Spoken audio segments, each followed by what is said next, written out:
Ben ritrovati, nuova puntata di Prima Edizione, grazie per essere ancora una volta in nostra compagnia. Ovviamente anche oggi non possiamo non tornare sulla strage della Marmolada. Tra pochissimi secondi ci collegheremo con la nostra Tiziana Bolognani, che ormai da domenica sta seguendo tutto quello che sta accadendo sul posto. Ci sono i numeri aggiornati, la contabilità purtroppo dei morti e dei dispersi, e poi la montagna che è stata interdetta al passaggio nonostante stia iniziando anche in questo caso quello che in tanti, giornalisticamente parlando, definiscono il turismo dell'orrore. Si continua a voler accedere alla montagna, questa sorta di turismo davvero dell'orrore che è finito anche sulle pagine di tutti i giornali questa mattina. E poi ci sono due nuovi punti stampa convocati e tutti gli aggiornamenti, quindi andiamo subito dalla nostra Tiziana Bolognani da Canazei. Tiziana, buongiorno.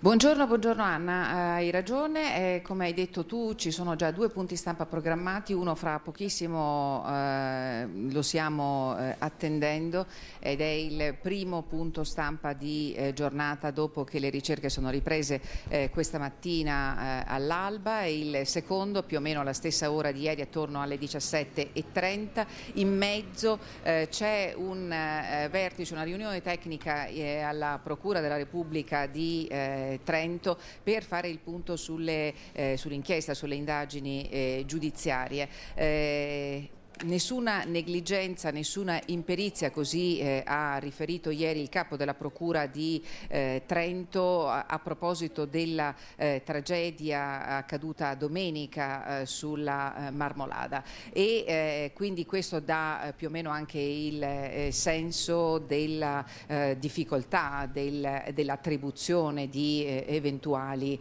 responsabilità che al momento chiaramente non esistono, non ci sono i presupposti perlomeno per ritenere responsabile qualcuno. Vedete che i colleghi si sono già posizionati per sentire le primissime parole degli esperti. Abbiamo già visto il capo nazionale del soccorso Alpino Dell'Antonio, ieri con noi aveva parlato anche il responsabile di Meteo Trentino che ci ha comunicato, ci ha detto come iniziano e come procedono da oggi in poi le ricerche tecniche sulla Marmolada, innanzitutto con l'ausilio di speciali apparecchiature, una chiamata interferometro e l'altra radar Doppler. Questi sono strumenti altamente sofisticati che vengono posizionati all'interno della massa di ghiaccio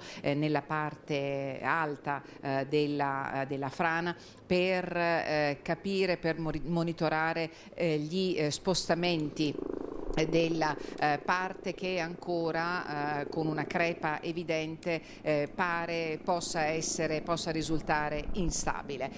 Intanto se tu sei d'accordo farei partire il servizio che vi riepiloga il sunto della giornata di ieri con le parole del presidente della provincia autonoma di Trento Fugatti, proprio con il capo del soccorso alpino e di Meteo Trentino, e poi ci rivediamo tra poco in attesa di seguire questo nuovo punto stampa. Durante la riunione tecnica abbiamo confermato il percorso che stiamo continuando per della ricerca sul campo da parte delle donne e delle uomini dei soccorsi. Appena possibile, continuando comunque l'attività che stiamo facendo e che non è mai stata interrotta con i droni, appena possibile inizieranno ricerche in sicurezza con personale sul posto. Questo con modalità tecniche di sicurezza che abbiamo e sono state da parte dei nostri apparati tecnici messe in campo. Organizzeremo via terra nella parte più sicura della Slavina nella parte più bassa, per cui nella parte più bassa organizzeremo un'attività di ricerca a vista, smuovendo un pochino la terra in superficie, la polvere che è rimasta, visto che il ghiaccio ha cominciato a sciogliersi. Questo è un problema che abbiamo rilevato oggi, poiché l'attività con i droni non dà più i risultati che ci aspettavamo. Perché questo? Perché si sta sciogliendo la parte, diciamo, acquosa della massa che si è staccata e sciogliendosi e abbassandosi lascia in superficie la polvere e la parte sassosa. Per cui tutto quello che c'è sotto adesso è coperto da una coltre di polvere sostanzialmente. Per cui i droni fanno fatica adesso a individuare qualcosa se non è molto evidente. Metteremo delle sentinelle sostanzialmente che ci garantiranno una via di fuga su un eventuale distacco certa. È per questo che facciamo per adesso la parte più bassa dove si è fermato l'ultimo deposito, insomma, di frana.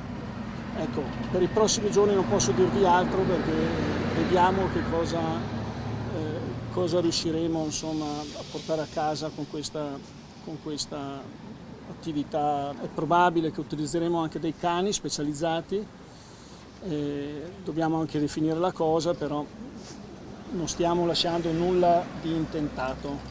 Noi ragionevolmente, andando nella parte più bassa, abbiamo calcolato il punto di arrivo là, che è di quasi un minuto, ok? E per quello quando diciamo ragionevolmente sicurezza non è totale, però questa cosa la dobbiamo fare. E la faremo con la massima attenzione come quello che abbiamo sempre fatto in questi giorni. Questo dimostra che la volontà di operare pur anche in situazioni di difficoltà, ma di andare sul campo a fare le ricerche da parte dei nostri servizi è totale e completa. Si tratta di un evento eccezionale, se non unico, e questo lo testimoniano anche molti esperti che conoscono la materia, che c'erano anche tante delle guide alpine, diciamo, sul fronte, e quindi persone ben a conoscenza della situazione. Dopodiché capiamo lo stato d'animo dei parenti, degli amici, delle persone che in questo momento sono state colpite. Era sicura la Marmolada, per voi, per le autorità, per tutto quello che è stato fatto? Non c'era nessun, come dire, pensiero di poter pensare che qualcosa potesse... Trattandosi di un evento unico, questo possiamo dire.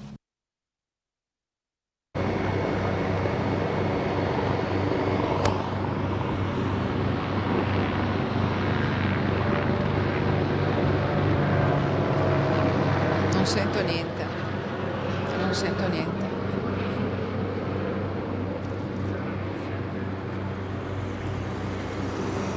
Non sento. Scusate, ma non vi sento. Se loro mi sentono io posso andare avanti. Posso andare? Intanto dopo il punto della situazione del riepilogo della giornata di ieri, vedete che c'è un sorvolo di elicotteri impressionante rispetto a ieri, soccorso alpino, guardia di finanza, polizia di Stato. Le ricerche sono riprese con grande insistenza, però la notizia è che per il momento non ci sono stati ulteriori rinvenimenti di reperti, così come era accaduto ieri, di reperti sia materiali che immateriali, e quindi zaini, attrezzatura di chi probabilmente è rimasto travolto da questa situazione che è stata definita apocalittica. Abbiamo delle immagini, se vuoi Anna, delle foto esclusive che, se ritieni, possiamo far vedere ora, che abbiamo ricevuto ieri. Sono state scattate da un professionista bellunese che proprio è stato tra i primi a telefonare al 118 domenica alle 13:45, subito dopo la caduta, lo scivolamento del Seracco, e ci sono delle foto che ritraggono il prima e il dopo. Il prima è impressionante perché è un prima con un ghiacciaio puntinato di alpinisti, delle cordate di alpinisti che lo stavano risalendo, e il dopo, ai noi, una situazione davvero spettrale, con un insieme di materiale, ghiaccio, sassi, possibilmente fango caduto, che ha sepolto praticamente tutto ciò che ha trovato sulla propria strada. Ecco, ringraziamo questa persona, questo professionista che ci ha inviato queste foto che sono davvero eloquenti e significative della disgrazia che è accaduta. Io mi giro e sto cercando di capire se c'è qualche movimento. Il movimento non ne vedo. Vi diciamo invece che questa mattina i RIS di Parma hanno partecipato ad una primissima riunione, ma che gli ufficiali dello speciale reparto dell'Arma dei Carabinieri sono qui, e a loro è affidato il compito di analizzare i reperti organici e inorganici che sono stati recuperati sino a questo momento sul luogo della tragedia. Anna, ti restituisco la linea e te la richiedo nel momento in cui sapremo che starà per iniziare il punto stampa, e ti restituisco la linea non sentendoti. Grazie alla nostra Tiziana Bolognani, noi invece ti abbiamo sentito perfettamente. Ovviamente anche il rumore dell'elicottero non aiuta in queste situazioni. Allora, tra pochissimo la nuova conferenza stampa convocata proprio lì a Canazzei, dove c'è la nostra Tiziana, che precederà invece la conferenza stampa convocata per le 17, quindi il copione è lo stesso di ieri per l'aggiornamento sulle ricerche. Avete sentito RIS di Parma per l'analisi dei campioni, materiali trovati, ma anche campioni ovviamente organici che ci sono e sono stati trovati, e poi dalle ricerche con i droni al radar, lo stesso che fu usato a Rigopiano, e poi a breve anche le unità cinofile per poter iniziare a scandagliare la zona in maniera ovviamente differente. Dalla regia mi dicono che dovrebbe essere collegato con noi il professor Luigi Dal Paos del Dipartimento di Ingegneria Civile e Ambientale. Professore, buongiorno. Buongiorno a lei. Eccoci. Allora, professore, senta, noi l'abbiamo sentita diverse volte quando ci fu l'alluvione del 2010, lei è un grande esperto ed è la persona che da sempre ha parlato di quanto importante fosse la mano dell'uomo come genesi, come causa di tutti questi disastri ambientali, a partire dalla siccità di cui parliamo oggi e alle alluvioni di cui abbiamo parlato insieme. Posso chiederle intanto un commento anche un po' freddo su quello che sta accadendo in questi giorni e su come secondo lei si sta anche reagendo con questa dicotomia tra la montagna va chiusa perché è pericolosa oppure dobbiamo intervenire in un altro modo, insomma anche dall'alto? Io non sono esperto sicuramente di problemi legati alla resistenza strutturale dei ghiacciai. A me sembra che comunque quando si va in montagna è necessaria molta prudenza, perché la prudenza non è figlia della paura, ma è figlia della saggezza.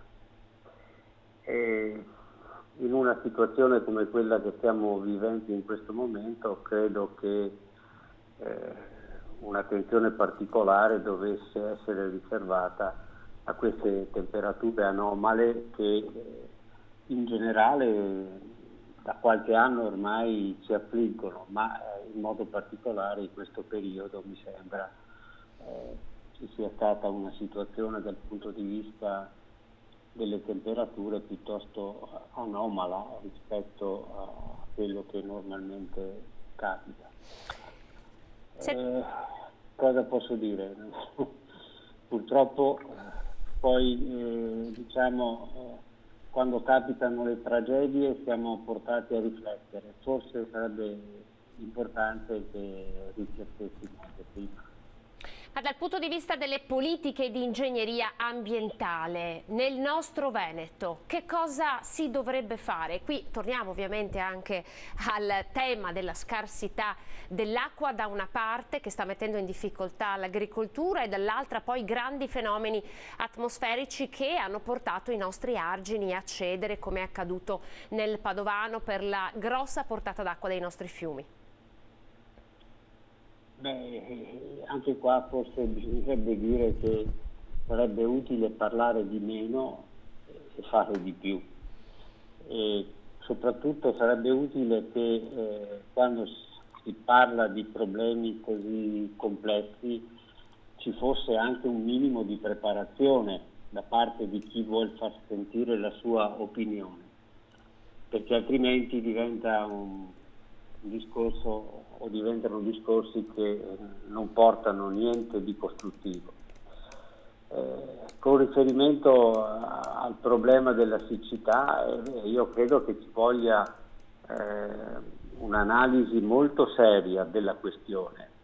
Troppo facile dire che siamo vittime, come spesso si sente dire, dei cambiamenti climatici. Sicuramente potranno esserci fenomeni legati a una variazione delle condizioni idrologiche sul nostro territorio, ma quello che io dico e torno a ripetere è che bisognerebbe anche non dimenticare il ruolo dei nostri comportamenti.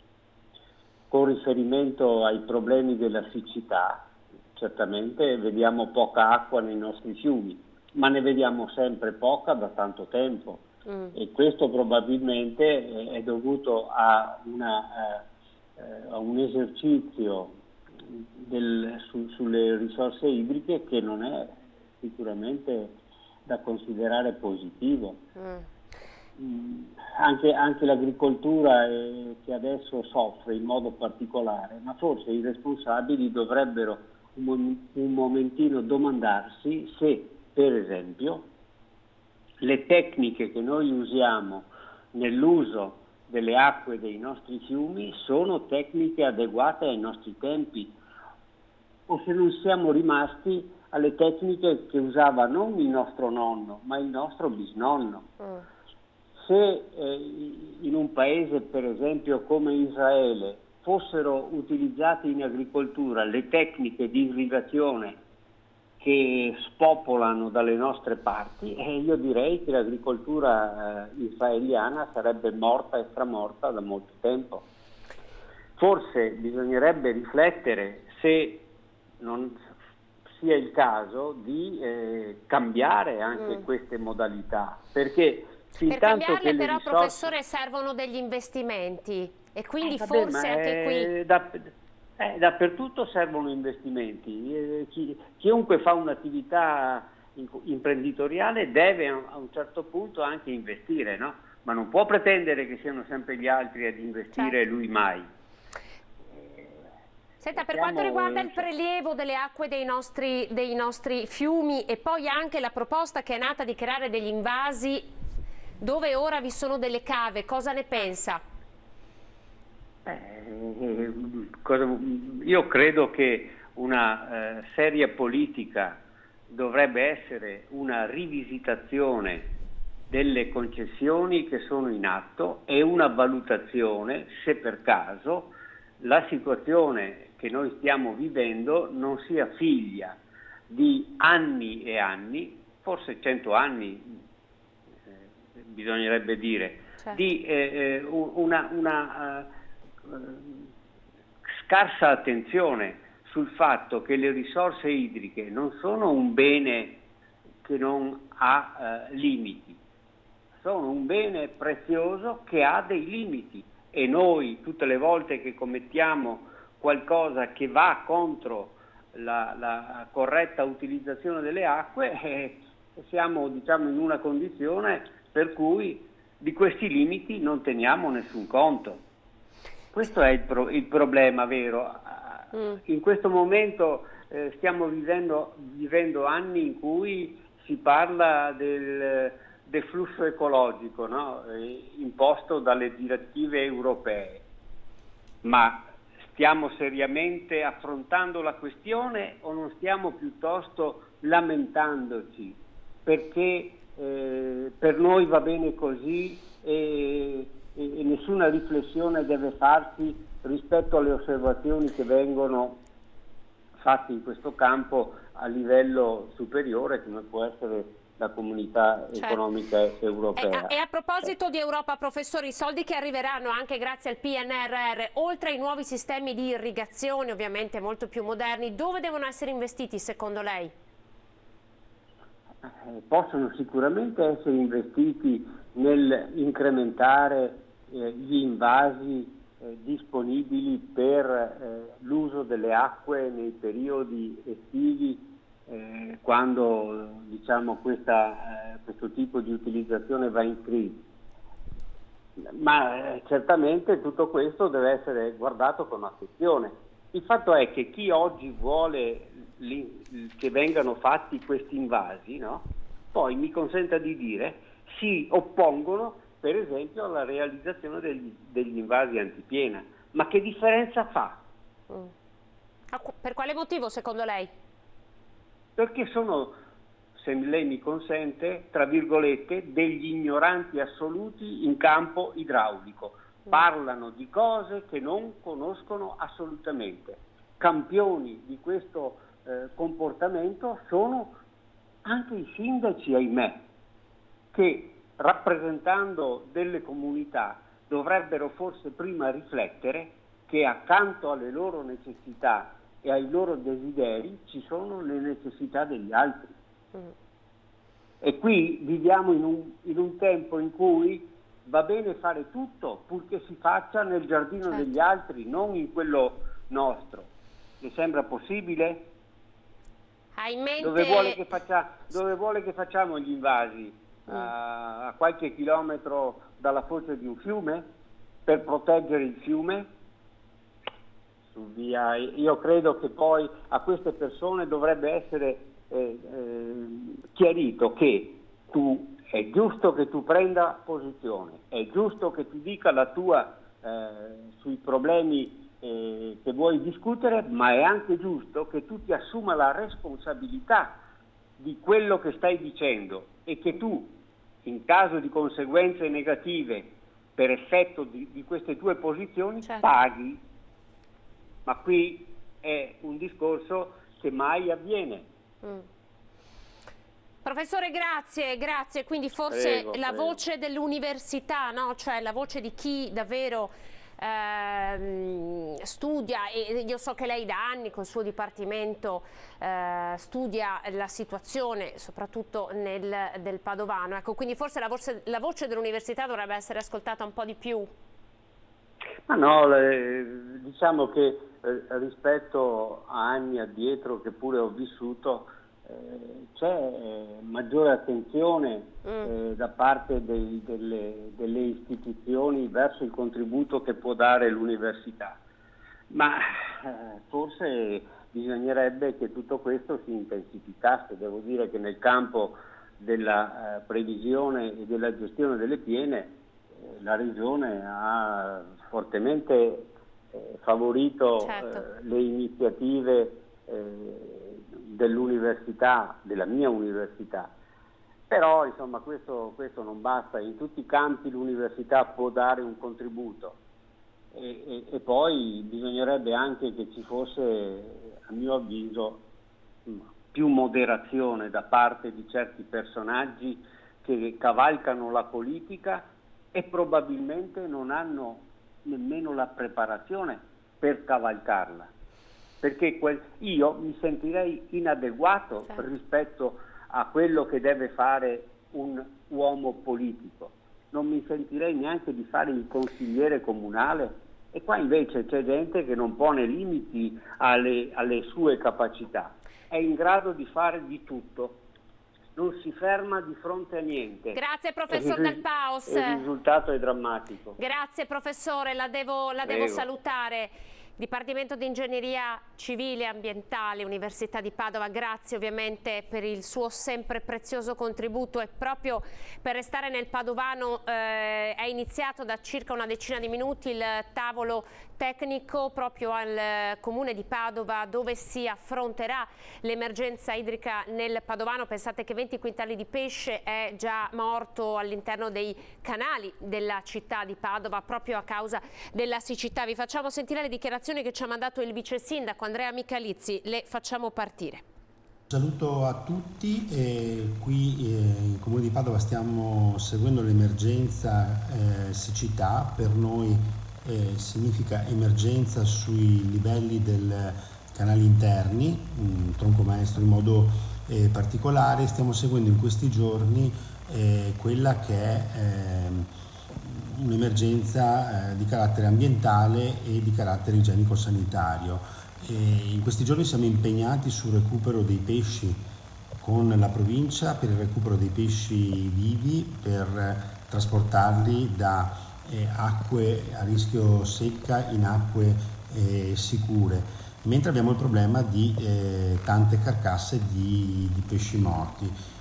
In queste ore stiamo completando il recupero di queste carcasse, che andava fatto e organizzato in modo molto veloce, proprio per evitare anche problemi di carattere ambientale, igienico-sanitarie, che con il passare delle ore e dei giorni insomma poteva intensificarsi. In questo momento sto per iniziare una riunione con Genio Civile, il consorzio di bonifica, il gestore del nostro idrico e la protezione civile, proprio per fare il punto della situazione. Il tavolo sostanzialmente si convoca quotidianamente, ogni giorno, quindi ogni giorno dal municipio insomma seguiamo con gli enti preposti questa emergenza, quindi tra qualche minuto potremo rifare il punto.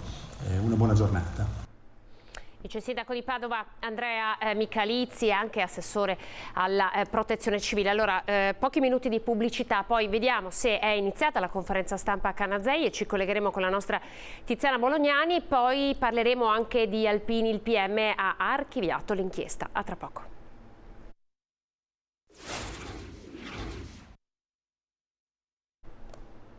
Ben ritrovati, buongiorno. Ritorniamo ovviamente a parlare di Marmolada e non solo, perché c'è un'altra notizia, una notizia importante evidentemente che abbiamo dato ieri, ma che oggi vogliamo approfondire con Sebastiano Favero, presidente nazionale degli Alpini. Buongiorno Sebastiano e grazie per aver accettato di collegarsi. So che lei oggi è in trasferta a Milano, quindi insomma è una giornata piuttosto funambolica, ma ha accettato di dedicarci 5 minuti perché appunto l'unica denuncia di fatto che è stata presentata dopo l'adunata degli Alpini di Rimini è stata archiviata, e tutto il polverone che ne è nato sia sui social che sulla carta stampata poi si è sciolto come neve al sole. Ovviamente le chiedo un primissimo commento anche sul risalto che poi a questa archiviazione è stato dato sulla stampa.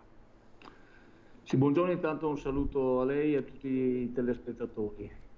Certamente la notizia che ci è arrivata è una notizia che da un lato riteniamo positiva, perché ovviamente la richiesta di archiviazione sta a dire che i fatti non sono stati accertati, però anche se ovviamente sono stati denunciati. Noi ribadiamo quello che abbiamo sempre detto: se qualcuno ha sbagliato, quel qualcuno è giusto che paghi, però quello che è stato sbagliato allora è stato generalizzare e coinvolgere l'intera Associazione Nazionale Alpini, e non solo, ma anche gli alpini in armi, in una vicenda che invece eventualmente ha dei riscontri estremamente personali. Io credo che questo sia l'elemento fondamentale, e quello che noi vorremmo e quello che noi stiamo valutando è, da un lato sicuramente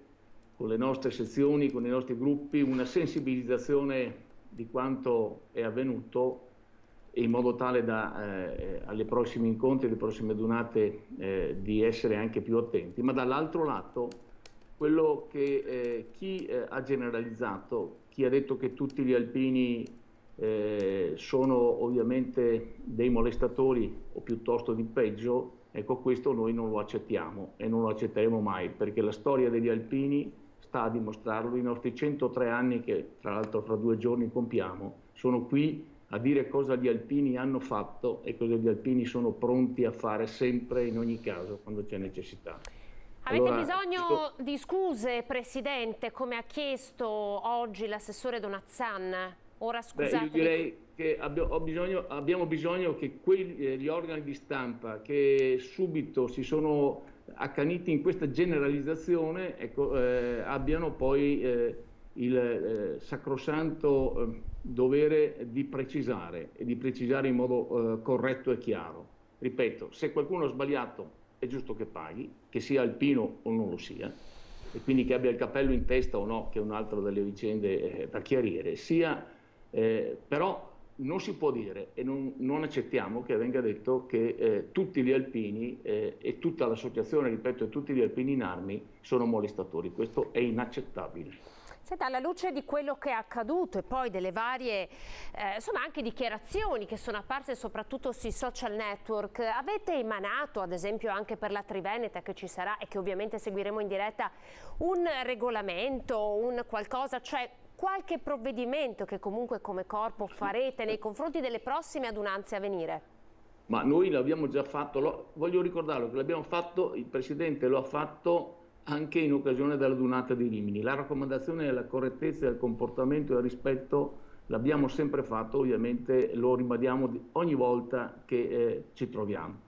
D'altronde voglio anche ricordare, l'ho detto, che a Rimini durante la parte di manifestazioni in tutti i 4 giorni, cioè nei momenti delle cerimonie o nei momenti della sfilata, non sono stati mai segnalati casi, diciamo, di molestie o cose diverse. Quindi noi siamo attenti, è chiaro che non possiamo controllare perché non è di nostra competenza ciò che succede diciamo negli spazi di libertà, nei momenti liberi e chi ovviamente fa queste azioni, perché ripeto non è sufficiente per dire che uno è dell'Associazione Nazionale Alpini che abbia un cappello alpino in testa.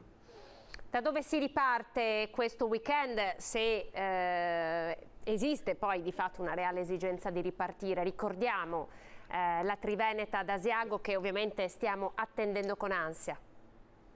Certo, Triveneta, cominceremo venerdì pomeriggio ad Asiago, sabato sarà il momento clou che doveva essere 2 anni fa, mi ricordo dei 100 anni della prima adunata fatta sull'Ortigara, sulla cima dell'Ortigara ci andremo sabato mattina e domenica la grande sfilata per le vie di Asiago per il momento della condivisione, il momento per noi più importante, perché è il segno della nostra appartenenza, il segno del nostro essere insieme, del fare gruppo e del manifestarlo a tutti.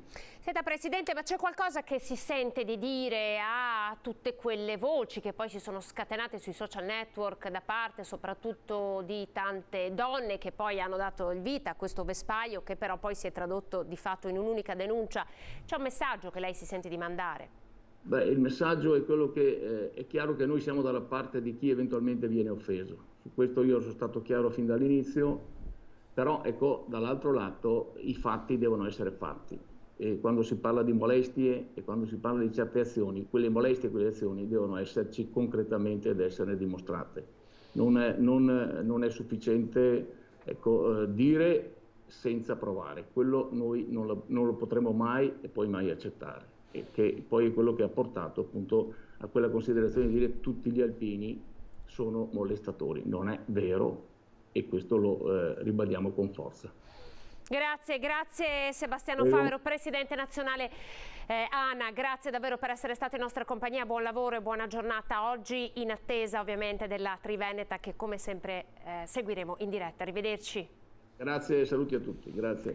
Arrivederci. Allora, noi siamo in attesa invece di collegarci con la nostra Tiziana Bolognani, che sta intercettando il tecnico dell'elisoccorso del 118 di Belluno, che è riuscito a recuperare il ferito trentino che è ricoverato all'ospedale Cafoncello di Treviso e che ieri è stato riconosciuto grazie alla foto di diversi particolari che è stata scattata per volere del presidente Luca Zaia. Ci sono diversi post che sono stati pubblicati su Facebook ovviamente diventa anche in momenti come questi un canale importante per manifestare i propri sentimenti, e in questo modo è stato utilizzato dalla compagna di uno dei deceduti nella strage della Marmolada. Ve lo sto cercando, ma intanto chiedo al nostro Alberto Bettioli in regia di far vedere il post che abbiamo salvato. Datemi un attimo, intanto proseguono ovviamente anche oggi le ricerche con i droni.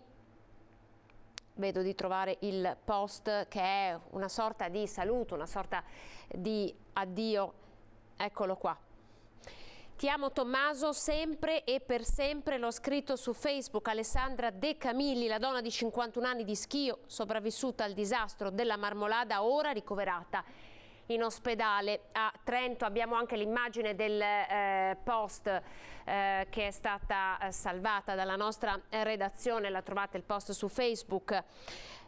Sopravvissuta, come dicevo, e ricoverata in ospedale a Trento. Il marito Tommaso Carollo, manager di Zanè, di 48 anni, è una delle 4 vittime ufficialmente riconosciute. Grazie di tutti i messaggi che mi avete mandato e che mi state mandando. Risponderò a tutti appena riuscirò ad usare il telefono. Sto malissimo, ma sono viva. Grazie di essermi vicini, ha aggiunto la donna in un post successivo. Eccola qui, ti amo Tommaso, sempre e per sempre.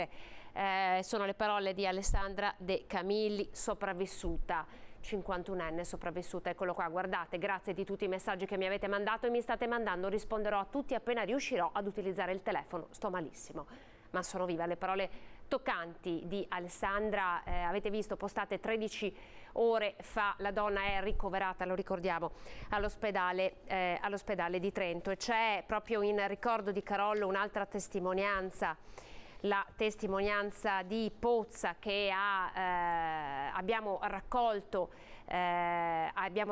noi della redazione di Treviso, che appunto conosceva Carollo, e ve la facciamo ascoltare. Tommaso Carollo, il 48enne di Tiene, una delle vittime della Marmolada, aveva lavorato a lungo in Unioncamere Veneto. Qui da noi aveva iniziato la sua carriera professionale, ricorda con un velo di tristezza Mario Pozza, presidente della Camera di Commercio di Treviso e Belluno. Carollo, dopo questa esperienza, era diventato responsabile commerciale di un'azienda di Pordenone. Carollo era un ragazzo giovane con delle aspettative, molto preparato. Noi abbiamo avuto soddisfazione della sua esperienza in Unioncamere e questo avrebbe fatto presagire che avrebbe avuto una carriera davanti brillante, e infatti così lo è. Adesso era un manager qualificato, molto ricercato, e purtroppo la vita ci ha riservato questo. Appassionato di montagna, amava le escursioni, era un esperto alpinista e amava la Marmolada. Domenica con lui era andata la sua compagna, che si è salvata miracolosamente. Purtroppo la montagna, anche se tu hai esperienza, ha sempre delle insidie, e questo ci deve far pensare che bisogna sfruttare, tra virgolette, la nostra esperienza, e deve essere compatibile anche con quello che la natura al giorno d'oggi ci riserva. Tommaso è una delle vittime di una tragedia senza precedenti, lascia la compagna ed un figlio di 9 anni. Intanto ci sono le dichiarazioni che ha reso all'ANSA il sindaco di Roccapietro, che ha detto: le montagne della zona sono aperte e così i rifugi e il transito dei mezzi lungo il Fedaia, chiuso solo il ghiacciaio della Marmolada, sottolineando che sta passando un messaggio sbagliato. Sembra che qui non si possa più andare da nessuna parte, e lo credono anche i residenti. Si può fare il giro del lago di Fedaia, dice, così come salire al rifugio Falier e andare in zona Parete, sud della Marmolada e nella prospettiva spiccente ombretta. Non solo, prosegue De Bernardi, Padon, Mesola, Mesolina con loro i rifugi sono aperti, così come la famosa ferrata delle trincee sul futuro della funivia che da Malga Ciapela porta con 3 balzi fino a Punta Rocca annuncia la parziale riapertura. Quindi attenzione anche da qui, no? Le notizie che raccontano di turisti che continuano ad accedere alla Marmolada o comunque a tutti i rifugi ad essa vicini è in qualche modo stata chiarita dal sindaco di Roccapietore. Nel frattempo vi facciamo ascoltare lo sfogo dei familiari dei dispersi. Perché non li hanno fermati? Si è chiesta ieri Deborah, la sorella di Erika. Se era vero che c'era stato un avviso il sabato che c'era l'acqua che scorreva sotto il ghiacciaio, perché nessuno ha fermato le persone? Perché le lasciate andare? Era una bella giornata di sole, sì, per carità, ma se sotto scorre l'acqua... Quindi secondo lei c'è una responsabilità? Sì, c'è una responsabilità secondo me. Preparata come mio fratello e come altri, non avrebbero messo a repentaglio la propria vita e quella di altre persone. Non ha notizie di ancora, i dispersi sono scesi da 13 a 5. Noi abbiamo saputo tramite le televisioni della morte di mio fratello, quando nessuna istituzione, né i carabinieri né la Croce Bianca ci avevano minimamente contattato, quindi ringrazio i giornalisti che hanno inventato e hanno fatto il funerale di mio fratello ore prima di avere la conferma che mio fratello era tra i dispersi. Quindi invito anche i giornalisti a verificare le informazioni e a non pubblicare storie inventate. Sarà una celebrazione in ricordo delle vittime sabato 9 da parte del vescovo che abbiamo intervistato. Sentite. Il pensiero viene proprio da dire al momento, adesso, il silenzio e la preghiera, perché è una tragedia, è un dramma di tante famiglie, anche adesso nell'attesa, sono situazioni veramente che viste da fuori si può solo minimamente capire cosa succede, quindi la vicinanza e la preghiera, la speranza anche che qualcuno si possa ancora trovare superstite e la riflessione sul fatto che come collettività dobbiamo veramente pensare di non essere onnipotenti. Non dobbiamo certamente attendere delle tragedie per capire che è casa nostra la terra, che non ne abbiamo un'altra, che dobbiamo prendercene cura e dobbiamo cambiare davvero stili di vita, perché così come andiamo avanti andiamo verso un baratro. E io da credente dico è anche un dono, è una creazione all'interno della quale siamo stati messi, è una meraviglia, ma non ci appartiene e dobbiamo lasciarla, consegnarla sempre meglio a quei giovani che hanno un diritto di futuro. Così Monsignor Michele Tommasi, intanto il Vescovo di Vicenza, Monsignor Beniamino Pizziol, celebrerà con l'Arcivescovo di Trento, come vi dicevo, la messa di suffragio per le vittime della Marmolada, esprimendo così a nome di tutta la comunità diocesana vicinanza ai familiari, parenti e amici. L'appuntamento è previsto per sabato 9 luglio alle 18 a Canazei. Già ieri, a margine di un altro incontro, Pizziol ha espresso il proprio dolore per la sciagura di domenica. Sono vicino a tutti i familiari delle vittime, ha detto, penso a chi vive lo strazio di non aver più visto tornare una persona cara in un giorno che doveva essere di riposo, serenità e rigenerazione della natura. In attesa di collegarci con la nostra Tiziana Bolognani, che vedo però già con... Eccola qua, la vediamo. Tiziana, ti vediamo con il tuo ospite, allora vi ascoltiamo. Sì, Anna, sono con Dimitri De Gol, già direttore della scuola del soccorso alpino e tecnico di elisoccorso, che domenica a bordo di Delta Eco, il nuovissimo elicottero che è stato messo a disposizione, dato in dotazione per l'area di Cortina, è stato l'elicottero che ha svolto il recupero dell'alpinista che poi è stato stato ricoverato all'ospedale di Treviso. È così, Dimitri? Sì, è così. Noi siamo arrivati tra i primi elisoccorsi presenti sulla valanga e dopo una prima fase di valutazione di rischio residuo, stante il grande numero di persone che c'era sotto, che stava lavorando, e di superstiti che ancora attraversavano la zona, ci siamo diretti dove avevamo individuato dei 4 superstiti sopra la superficie della neve, del ghiaccio, e uno di questi era appunto quello di cui ci siamo occupati, il ragazzo che è stato poi intubato e portato a Treviso dall'equipaggio di Delta Eco, appunto. Ecco, voi avete, durante la fase di recupero, avete svolto quegli accertamenti necessari e richiesti quando ci sono situazioni del genere, nel senso che avete anche raccolto reperti fotografici, così? Sì, chiaramente quando si fanno le operazioni, contestualmente a quello che è in termini di tempo la possibilità proprio di fare più cose insieme, si cerca anche di fare delle foto, di documentare quelli che sono tecnicamente definiti gli atti irripetibili, perché poi possono risultare importanti nelle fasi successive, in questo caso per il riconoscimento delle salme o appunto proprio per il riconoscimento delle persone che sono finite in ospedale senza avere addosso documenti o oggetti di sorta, insomma, perché durante il travolgimento avevano magari perso lo zaino, eccetera. Ecco, ed è una circostanza che abbiamo ripetuto in più occasioni, cioè il fatto che anche ieri siano stati recuperati beni materiali, cioè gli zaini o giacche a vento, è anche il segnale che magari proprio quelle attrezzature possono essere forse l'unica possibilità di poter individuare chi è disperso. Sì, perché seguendo quello che poi è il flusso della colata, in questo caso di ghiaccio e pietre, ma di una valanga in generale, il ritrovamento dei reperti è sempre fondamentale per andare poi a individuare il proprietario di quel reperto, stante che si muove il flusso su una linea di massima pendenza, quindi andare a individuare, che ne so, la giacca piuttosto che uno zaino contenente un documento può essere fondamentale per capire chi si è trovato o a monte o a valle di questo reperto, insomma. Ecco, chi ha visto questa scena, chi ha assistito alla scena, alla tragedia di domenica, ha detto di trovarsi di fronte ad una immagine apocalittica. È questa l'immagine che anche voi avete registrato? Sì, certo, come ho detto in questi giorni, quando si arriva per primi sulla scena di un evento, che sia un incidente stradale o un evento di magnitudo così importante come questo, non ci sono filtri, quindi si vede tutto, si vede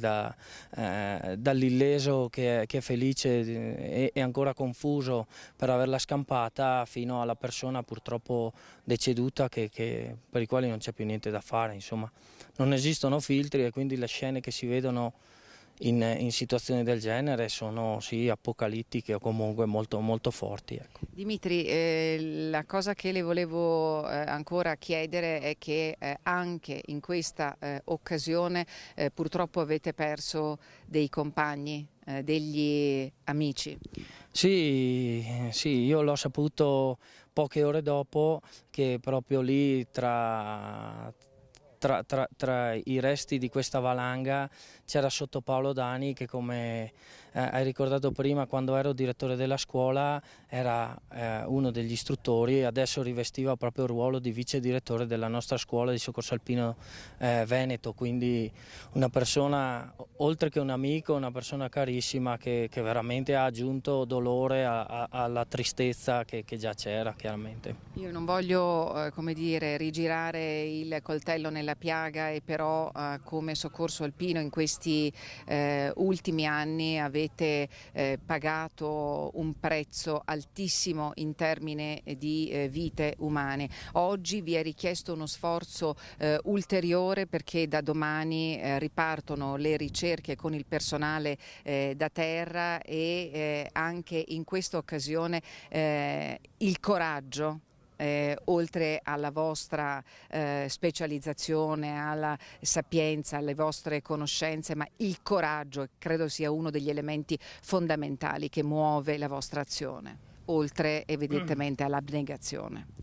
Sì, il coraggio senza dubbio, ma forse più che altro questo stimolo che è quello che ha fatto nascere ormai 60 anni fa il soccorso alpino, che è quello di prestare soccorso e aiuto a chi ama frequentare queste terre, insomma, e quindi prima di tutto viene questo sentimento interno che non so neanche come definire, che ci fa comunque essere sempre presenti per cercare di dare una mano, insomma. Il coraggio poi più che altro è forse la consapevolezza di fare quello che siamo capaci di fare, che cerchiamo di fare nel miglior modo possibile, addestrandoci tutto l'anno e cercando di essere presenti quando purtroppo ci viene richiesto. Grazie a Dimitri De Gol, tecnico dell'Eli Soccorso. Anche oggi voi vi state muovendo avanti e indietro sulla Marmolada a bordo dell'elicottero. Lei ci conferma che ancora non sono stati individuati altri resti, altri reperti, così come poco fa diceva il vostro Presidente nazionale? Sì, io non ho informazioni dell'ultimissima ora, però appunto penso che non ci siano novità di rilievo in questo ultimo lasso di tempo. Grazie a Dimitri De Gol, tecnico dell'Eli Soccorso e membro del Soccorso Alpino bellunese, già direttore della scuola del CNSAS. E Anna, io in questo momento ti restituisco la linea. Questa conferenza stampa, questo punto stampa che era stato annunciato per mezzogiorno, ancora tarda ad arrivare. Noi stiamo aspettando di sapere, di conoscere quali sono le novità di giornata della prima mattinata, tenendo presente che c'è anche un altro punto della situazione, un'altra riunione tecnica, ma che deve valutare tutte le questioni giuridiche alla Procura della Repubblica di Trento. Lo ricordiamo, il capo della Procura Raimondi ha detto che non c'era, questo evento non poteva essere prevedibile, che sicuramente non c'è stata negligenza, tantomeno imperizia. Io vi lascio sul rumore dei rotori dell'elicottero del soccorso alpino che si sta alzando in volo qui da Canazei e vi restituisco la linea.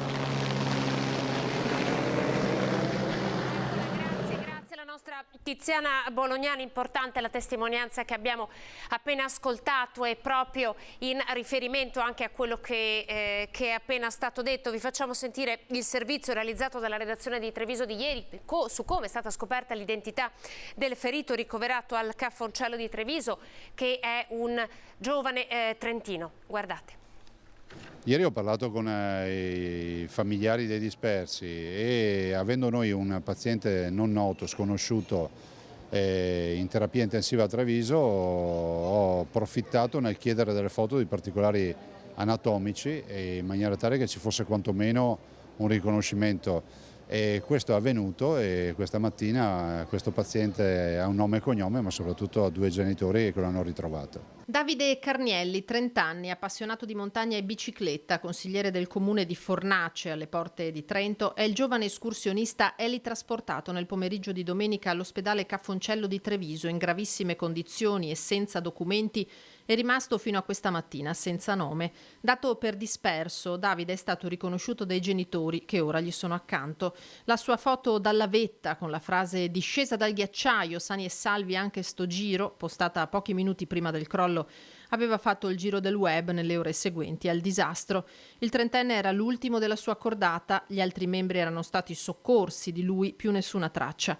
Il giovane, che lavora nel negozio di ferramenta di famiglia a Pergine Valsugana, è stabile, ma le sue condizioni sono tuttora molto serie. Era arrivato al Caffoncello con un edema cerebrale e lesioni agli organi interni, ma che Davide sia vivo viene salutato dalla sua comunità come un miracolo. La sua situazione viene monitorata ora dopo ora, gli sforzi continuano nei reparti d'ospedale, così come sullo scenario della tragedia. Dobbiamo garantire ai familiari che abbiamo dato disposizione di fare ricerche il più possibile, ovviamente rispettando tutto quello che sono le regole della sicurezza, e si va avanti ad oltranza cercando fino in fondo questi dispersi, nella speranza magari di avere la fortuna di trovarli ancora in vita. Allora, lasciamo per un attimo da parte la tragedia della Marmolada, perché ci sono altri eventi di cronaca di cui vi dobbiamo dare conto. Il primo è la morte di una donna di 51 anni a causa di un incidente che è avvenuto sul cavalcavia Dalmazia. Siamo a Padova. Lo schianto violento tra un'auto e uno scooter, ancora un incidente mortale sulle strade del Padovano. La vittima è una donna di 52 anni che ieri sera verso le 22:45 stava viaggiando in sella al suo scooter lungo il cavalcavia Dalmazia. La vittima stava affrontando la rampa discendente quando all'improvviso, per cause ancora in corso di accertamento da parte della polizia locale, si è schiantata frontalmente con un'auto che proveniva dal senso opposto di marcia da via Tre Venezie verso via Sarpi. Ad avere la peggio è stata proprio la 52enne che era in sella allo scooter. Per lei non c'è stato nulla da fare, è morta sul colpo. La donna viveva a Padova. Ferito anche l'automobilista che è stato portato in pronto soccorso e oltre alle cure è stato sottoposto agli esami del sangue per accertare la presenza o meno di alcol o altre sostanze. La polizia locale di Padova sta indagando per ricostruire l'esatta dinamica dello schianto. Incidenti, andiamo ora dal Padovano al Trevigiano. Paura ieri sera a Montebelluna per un incidente che poteva avere tragiche conseguenze, un tamponamento, 3 mezzi sono finiti al di là della sbarra di un passaggio a livello. Si è rischiato il peggio ieri pomeriggio intorno alle 18 al passaggio a livello di via Storta a Busta di Montebelluna, dove un SUV della BMW ha tamponato un'auto e uno scooter fermi davanti alla sbarra abbassata per l'imminente arrivo del treno, spingendoli al di là dei binari. Il 32enne di Caerano, in sella al ciclomotore a terra tramortito, è stato spostato di peso prima dell'arrivo del convoglio diretto a Padova, mentre gli occupanti delle 2 auto sono scesi mettendosi in salvo. Impossibile bloccare il treno ed evitare l'impatto avvenuto contro il SUV rimasto sui binari e trascinato per quasi 200 metri prima che il macchinista riuscisse a fermare la corsa. Il 32enne è stato trasportato in elisoccorso al Cafoncello di Treviso, mentre la polizia stradale ha raccolto le testimonianze dei presenti per ricostruire la dinamica dell'accaduto. Alcuni hanno riferito che al volante del SUV non c'era la donna cinese presente sul luogo dell'incidente, ma un ragazzino, il figlio, circostanza questa che però andrà ora vagliata. Poi c'è un brutto episodio di cronaca. Torniamo nel Padovano, questa volta Alta Padovana. Un padre è stato picchiato dal figlio che era ubriaco. Massacrato di botte dal figlio. L'unica colpa di un padre 67enne residente in un comune dell'Alta Padovana, quella di aver rimproverato il figlio 24enne che era tornato a casa per l'ennesima volta ubriaco. Una situazione che va avanti da tempo e già in passato l'uomo era stato malmenato dal giovane. Questa volta però calci e pugni hanno ridotto in gravidissime condizioni il 67enne che è stato portato in ospedale dai medici del 118 che hanno subito allertato anche i carabinieri. Il figlio si è accanito con calci e pugni soprattutto alla testa del padre.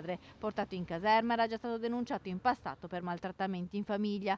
Il ragazzo ha un problema con l'alcol e spesso sfoga la sua violenza contro il padre, tanto che la sua vicenda è seguita dai servizi sociali del comune dell'Alta Padovana dove risiede la famiglia.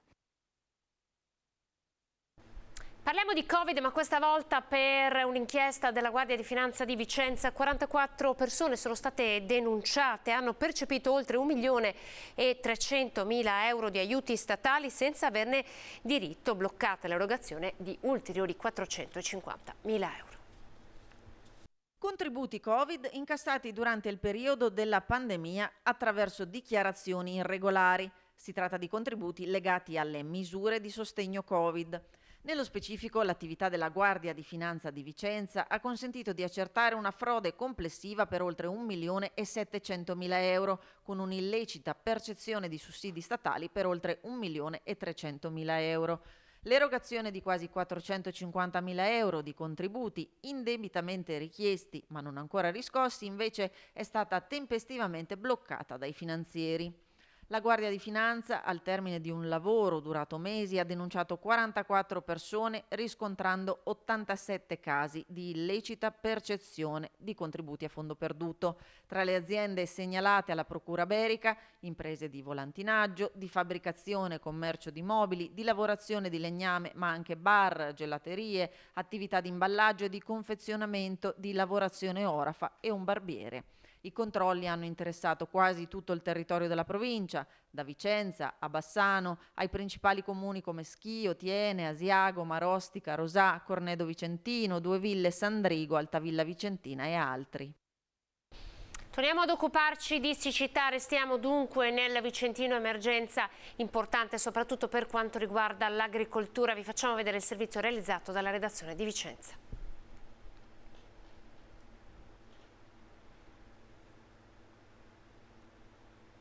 Siccità spietata, una tempesta perfetta di sole, caldo, afa che distrugge l'ecosistema e l'agricoltura. Quella che stiamo vivendo è un'estate che passerà alla storia per un'emergenza senza precedenti, che non viene alleviata da nessuna pioggia sporadica. Secondo il rapporto sulla risorsa idrica in Veneto pubblicato da ARPAV, la falda a giugno non è mai stata così bassa negli ultimi 20 anni, con un calo del 52% dei millimetri di pioggia rispetto alla media dell'ultimo quarto di secolo. Una crisi ambientale che diventa economica. Il Consiglio dei Ministri concede lo stato di emergenza e stanzia 36 milioni e mezzo di euro per 5 regioni. La maggior parte delle risorse, 20 milioni, vengono assorbite da Emilia Romagna e Lombardia, 7 milioni e 600 mila euro dal Piemonte, fanalini di coda Veneto con 4,8 milioni e Friuli con 4,2. Il governo fa sapere che lo stato di emergenza serve a fronteggiare la siccità con poteri straordinari e con interventi di soccorso e assistenza alla popolazione interessata e ripristinando la funzionalità dei servizi pubblici e delle infrastrutture di reti strategiche. Fine delle comunicazioni, ma per tradurre le parole, infatti, servono istruzioni. I sindaci del Vicentino, ma anche le categorie economiche colpite dalla siccità, invocano un incontro con la Regione Veneto, un tavolo che oggi la provincia di Vicenza torna a chiedere con forza.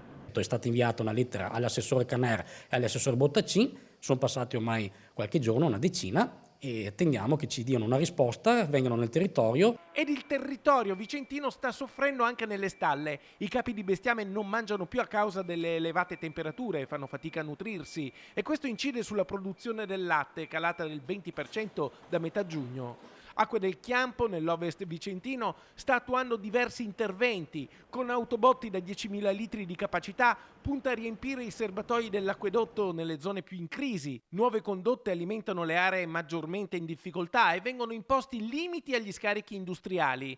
Intanto anche i comuni del Vicentino devono fare i conti con la scarsità dell'acqua. Ad Arzignano, Chiampo e Montorso, ordinanze dei sindaci per limitare l'utilizzo dell'acqua potabile agli usi essenziali. E qui l'emergenza è importante e quindi deve essere strutturato una serie di interventi per far fronte all'emergenza che non può essere limitata solamente a quello che stiamo vivendo in questo momento.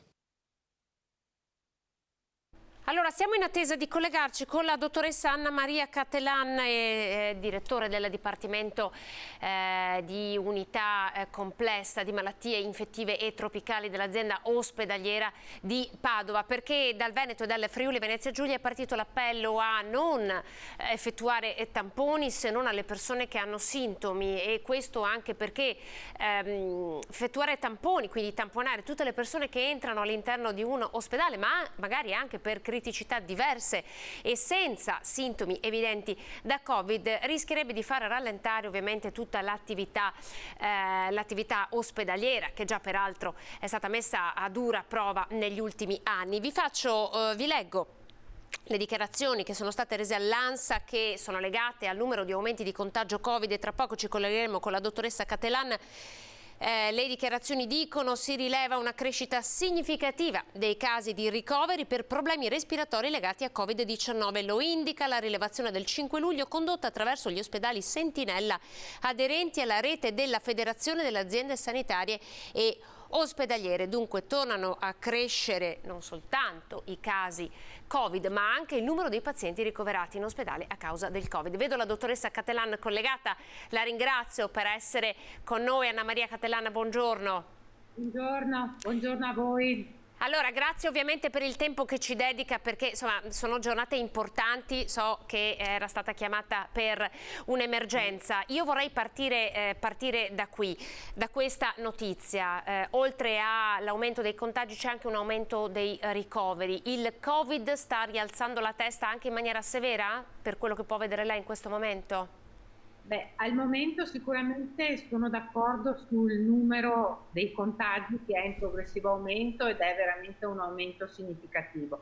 Per quanto riguarda l'aumento del numero dei ricoveri, anche questo lo confermiamo, in realtà nella stragrande maggioranza dei casi, almeno 2 casi su 3, si tratta di Covid trovati per caso, diciamo, non nel senso che la causa del ricovero è non legata alla polmonite da Covid, ma legata ad altre cause. Purtroppo abbiamo comunque ancora tanti pazienti fragili, e mi sto riferendo soprattutto ai pazienti con malattie oncoematologiche piuttosto che pazienti molto anziani o pazienti obesi che effettivamente sono ancora a rischio di sviluppare una malattia Covid correlata e quindi una vera e propria polmonite. Senta, di recente è uscita anche una sua intervista e lei ha parlato di Covid fantasma, riferendosi in qualche modo a tutte quelle persone che, utilizzando ormai i tamponi fai da te, diagnosticano a casa il contagio e poi in qualche modo non lo vanno a segnalare. Questo farebbe immaginare che il numero di casi sia sottostimato rispetto alla realtà. Sì, sicuramente ci sono tante persone, credo soprattutto le persone che stanno complessivamente bene, che magari o perché hanno un po' di febbre o del mal di gola o qualche altro piccolo sintomo, vanno a farsi il tampone o vanno a prendere i tamponi in farmacia, se li fanno a casa e quindi la segnalazione poi non viene fatta alle autorità competenti. In realtà credo che in questa fase della pandemia in cui veramente abbiamo una grande diffusione del virus, visto che siamo anche di fronte a delle varianti estremamente contagiose, credo che effettivamente il senso della responsabilità personale vada messo in primis, vale a dire che le persone che pur fanno il test a casa e che quindi non lo comunicano poi al proprio medico o quant'altro, debbano comunque in qualche maniera utilizzare la mascherina, quindi utilizzare tutti gli strumenti a disposizione per impedire l'ulteriore diffusione del virus. Senta, quarta dose, lei ha parlato di persone fragili, anziani, insomma la percentuale di inoculazione della quarta dose in Veneto rimane molto bassa, sicuramente più bassa di quello che ci si aspettava. Che motivazioni si dà e quanto incide l'assenza di questa quarta dose per questi pazienti? Sì, effettivamente le dosi fatte sono molto più basse, molto inferiori rispetto a quelle che ci si aspettava. In realtà questo credo sia dovuto al fatto che ormai l'infezione da SARS-CoV-2 è considerata poco più di un'influenza e quindi non fa tanta paura. Però dobbiamo pensare sempre, e quindi ripeto, a quelle popolazioni, a quei gruppi di popolazione che sono i soggetti immunodepressi, i soggetti fragili, anziani, eccetera, per i quali credo valga la pena vaccinarsi subito, indipendentemente da quello che poi succederà in autunno e quindi dall'arrivo di vaccini magari aggiornati per le nuove varianti. Questi soggetti sono quelli che sono veramente a rischio e che quindi ritengo debbano vaccinarsi fin da subito. Ma anche alla luce un po' di quello che lei ci sta dicendo, questo appello che parte dal Veneto e a cui si aggiunge anche Friuli e Venezia Giulia di non fare i tamponi a tutte le persone che si presentano in ospedale, quindi anche senza sintomi evidenti da Covid, ce lo vuole contestualizzare?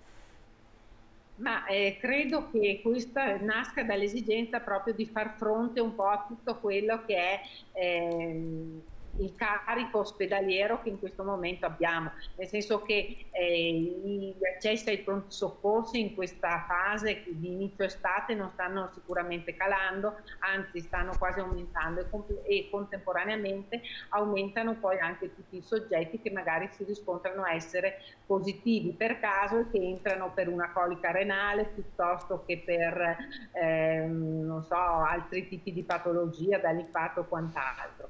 Per cui questi soggetti effettivamente poi rischiano addirittura di non essere curati in maniera tempestiva perché magari hanno l'infezione da SARS-CoV-2 e quindi si cerca di trovare per loro una sistemazione in un reparto che non sarebbe quello di propria competenza.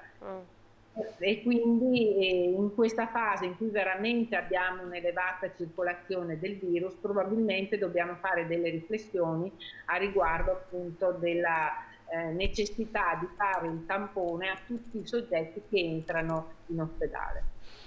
Ma alla luce di questo, secondo lei, visto che insomma stiamo andando incontro ad un'estate in cui le misure di protezione, i sistemi di protezione di fatto sono stati ampiamente allentati, da qui insomma è evidente ormai che la conseguenza sia stata un aumento dei contagi, anche decidere di intervenire nel tamponare solo le persone che hanno i sintomi non rischia di andare un po' a sottovalutare questa crescita di contagi che stiamo vedendo? Siamo a 10.000 casi se non sbaglio in Veneto, insomma sono parecchi. Ci dia un po' qual è il suo parere in merito a questo, no? Perché comunque non vede dal punto di vista del governo nessuna intenzione di andare a intervenire con nuove normative che possano chiedere più attenzione da parte della popolazione. No, sicuramente sì. Io tra l'altro sono anch'io d'accordo, nel senso che non deve assolutamente essere resa nuovamente necessaria ad esempio l'utilizzo della mascherina, però qui ci va la responsabilità dei singoli, nel senso che se è vero che la mascherina non la deve utilizzare negli ambienti aperti dove c'è assoluta circolazione d'aria, dove non c'è assembramento eccetera, la mascherina negli ambienti chiusi o ancora negli ambienti aperti ma dove magari ci sono feste con assembramenti di persone o quant'altro, credo vada utilizzata, ma qui dobbiamo fare riferimento, ripeto, alla responsabilità e al senso proprio civico delle persone, al di là della regola che ci viene data dall'alto. In questo momento c'è anche il tema della West Nile che abbiamo visto. Quanto grande è questo fenomeno e se sta aumentando, come peraltro avviene diciamo tutti gli anni? L'infezione da West Nile è un'altra infezione caratteristicamente del periodo estivo. Sappiamo bene che interessa soprattutto alcune aree geografiche e il Veneto è una di queste che già negli anni passati è stata coinvolta in modo importante. Attualmente nella nostra area padovana non abbiamo casi di febbre da West Nile, ma potrebbero assolutamente farsi riconoscere nei prossimi tempi. Quindi anche qui massima attenzione alla protezione dalle zanzare, soprattutto zanzare classiche, zanzare, quelle che fungono la sera, per cui attenzione all'utilizzo magari di indumenti tipo indumenti con maniche lunghe piuttosto che pantaloni, o l'utilizzo di repellenti, in modo tale da proteggersi dalla puntura delle zanzare. Senta, dottoressa, così in ultima battuta, so che è difficile ovviamente fare previsioni dello scenario che ci attenderà questo autunno con la riapertura delle scuole, con diciamo il ritorno alla normalità di determinate attività. Che cosa si augura lei, dottoressa, cioè anche dal punto di vista della gestione del contagio? Abbiamo sentito che c'è la possibilità... Sì, prego. Non posso che augurarmi che effettivamente adesso arriviamo, come è già stato previsto, verso fine luglio al picco dei contagi e poi ad un calo progressivo. E speriamo che sia un calo progressivo costante e che non veda il riaccendersi con la ricomparsa magari di nuove varianti di infezioni nell'autunno, perché la situazione ovviamente sarebbe assolutamente impegnativa e preoccupante, per cui mi auguro veramente che tra le vaccinazioni che facciamo, tra i farmaci che abbiamo a disposizione per il Covid e che forse ancora adesso non sono utilizzati in maniera congrua, potremmo ulteriormente allargare il loro utilizzo, e con le ulteriori vaccinazioni che ci saranno in autunno io spero veramente che riusciamo a contenere una ulteriore ondata pandemica che sarebbe che metterebbe a dura prova tutto il nostro sistema sanitario. Cosa ne pensa dei test fai da te, quelli che si comprano, oggi si vendono anche nei supermercati? Riusciamo a dare la percentuale della loro validità anche sulla base delle nuove varianti, dottoressa? Anche perché appunto, come si diceva, tanta gente oggi si affida a quei test piuttosto che andare ai punti tampone.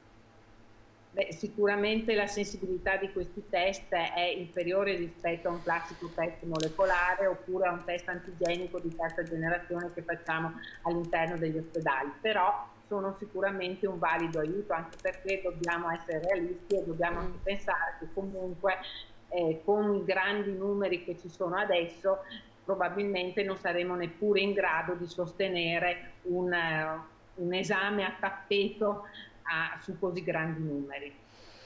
Grazie dottoressa, davvero grazie per essere stata in nostra compagnia, ovviamente buon lavoro, ci riaggiorneremo se ci saranno novità. Le chiedo in ultima battuta di fare un appello anche alle persone che ci stanno ascoltando proprio alla luce, no, di questa di quello che sta accadendo con tutti questi contagi che di fatto vengono diagnosticati e poi vengono tenuti per sé, soprattutto magari da parte di persone che non hanno bisogno di un certificato di malattia, cioè di continuare a non a rispettare, no, quelle che sono le norme, le regole che ancora ci sono.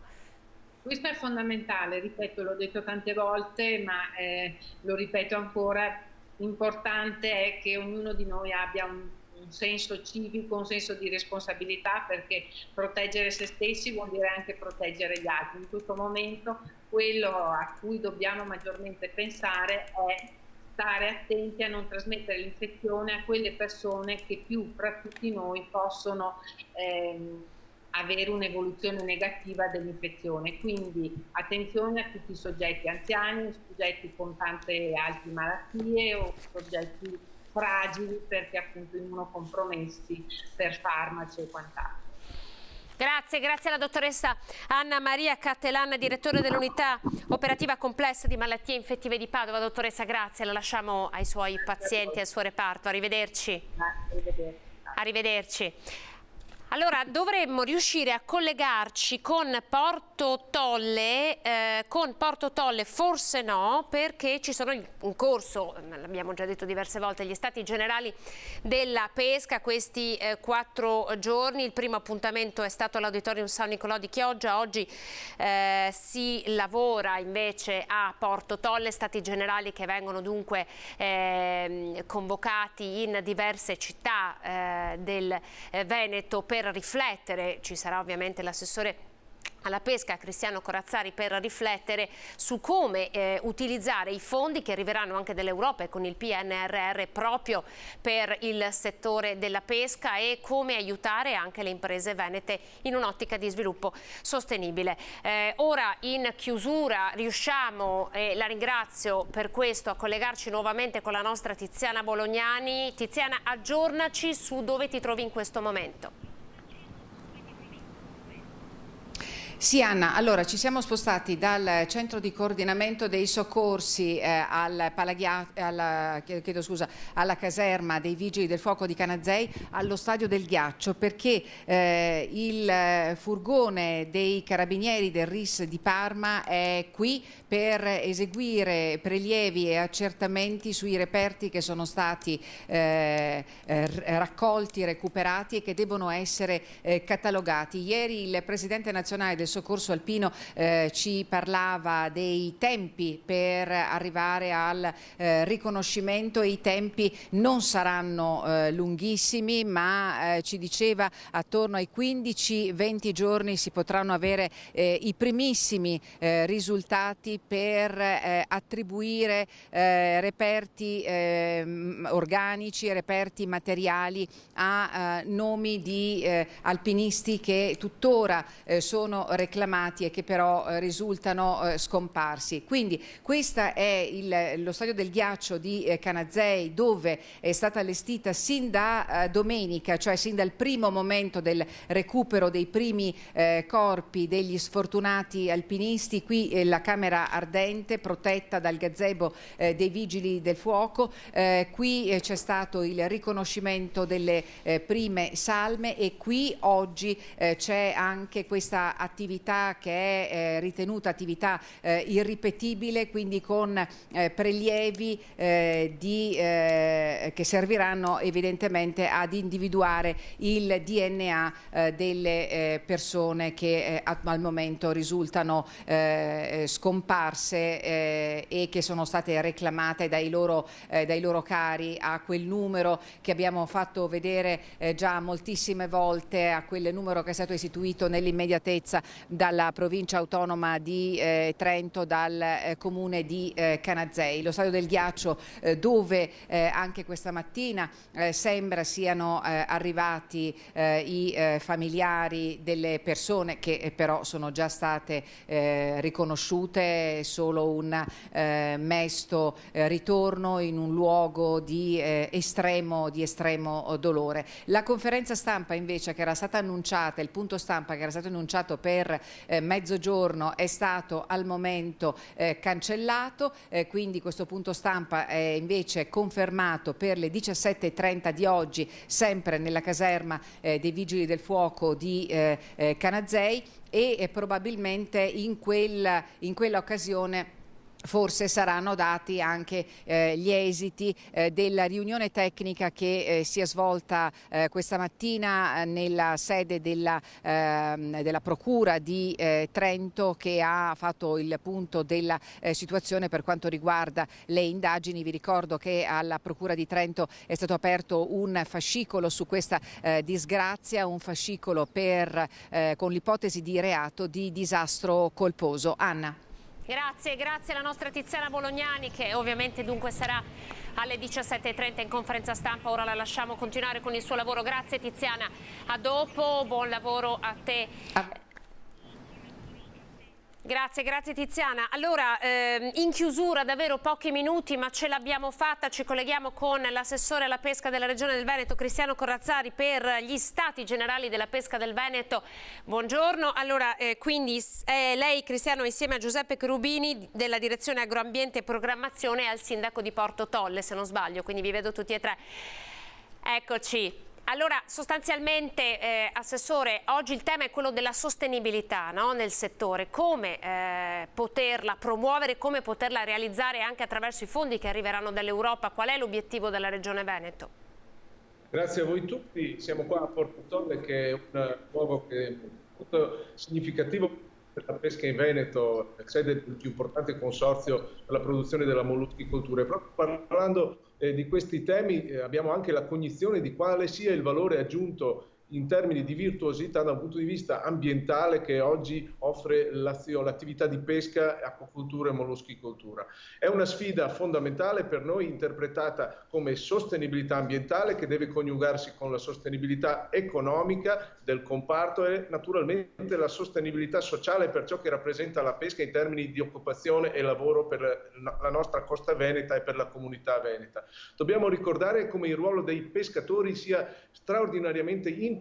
Già oggi sviluppiamo diversi progetti, per esempio per la pulizia delle acque del mare dalle plastiche, per la raccolta dei rifiuti, per la vivificazione delle lagune, che se non vi fosse la presenza dell'uomo sarebbero un ambiente totalmente abbandonato, improduttivo e degradato. Ragione per cui il pescatore con la propria attività svolge un ruolo dal punto di vista ambientale fondamentale come gestore della risorsa mare, della risorsa ittica e delle nostre lagune. Ricordiamo poi che vi è un saldo positivo in termini di cattura della CO2 dato dall'attività di molluschicoltura e di pesca, che è straordinariamente importante e che emerge da quanto è risultato dal libro bianco della pesca, e che vi è un valore aggiunto quindi di questa attività rispetto ad altri tipi di attività. Ci permette di avere un'attività sana e ambientalmente sostenibile e che porta prodotti di alta qualità sulle tavole dei nostri cittadini e dei consumatori.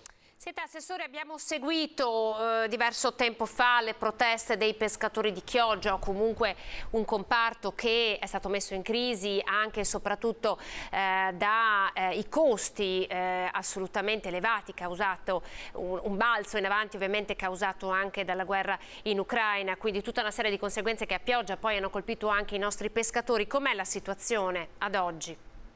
Si è verificata la tempesta perfetta. Pensate, usciamo da 2 anni di Covid in cui è stata stravolta la filiera della pesca. Pensate cosa è successo con la chiusura dei ristoranti, con il blocco del turismo. A seguito di questo la situazione internazionale è veramente drammatica, porta a un impazzimento, a un aumento delle materie prime, prima fra tutti il gasolio, indispensabile per i nostri pescatori per poter uscire con i loro pescherecci. Ebbene, anche per questo abbiamo voluto che si parlasse di pesca e dei pescatori, perché venissero messi al centro dell'agenda questi temi, queste emergenze. Dobbiamo aiutare e sostenere questo settore per il valore che porta alla comunità veneta, alla nostra comunità nazionale, per quello che rappresenta anche per la qualità del prodotto che arriva sulle tavole dei consumatori. Quindi è importante, è stato l'intervento fatto anche a livello governativo recentemente con il DL Aiuti, ma bisogna continuare a sostenere con delle azioni mirate i nostri pescatori affinché possano continuare ad avere un futuro e guardare con fiducia al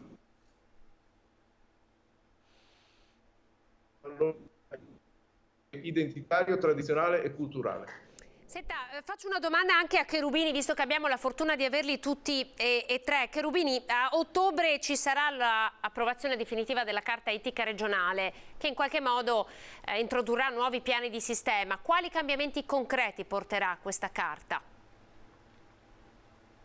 La Carta Ittica regionale è il primo piano di settore sulla pesca che viene adottato dalla Regione del Veneto dopo il passaggio di competenze dalle province alla Regione. Quindi si tratta di uno strumento importantissimo che ci aiuta poi in tutti i rapporti gestionali e regolamentari con le imprese di pesca del settore, le imprese di acquacultura, nelle aree lagunari dove appunto è un settore dell'economia importantissimo. La Carta Ittica poi non si occuperà solo di pesca professionale e acquacultura, ma anche di pesca dilettantistico-sportiva, nelle lagune e in tutti i corsi d'acqua dolce. Quindi veramente pensiamo che da ottobre, una volta approvata la Carta Ittica, iniziamo a lavorare, diciamo, a stretto contatto con le imprese e con le associazioni per lo sviluppo e il rafforzamento del settore. Quanto sta pesando la siccità in atto in questi ultimi mesi sul settore?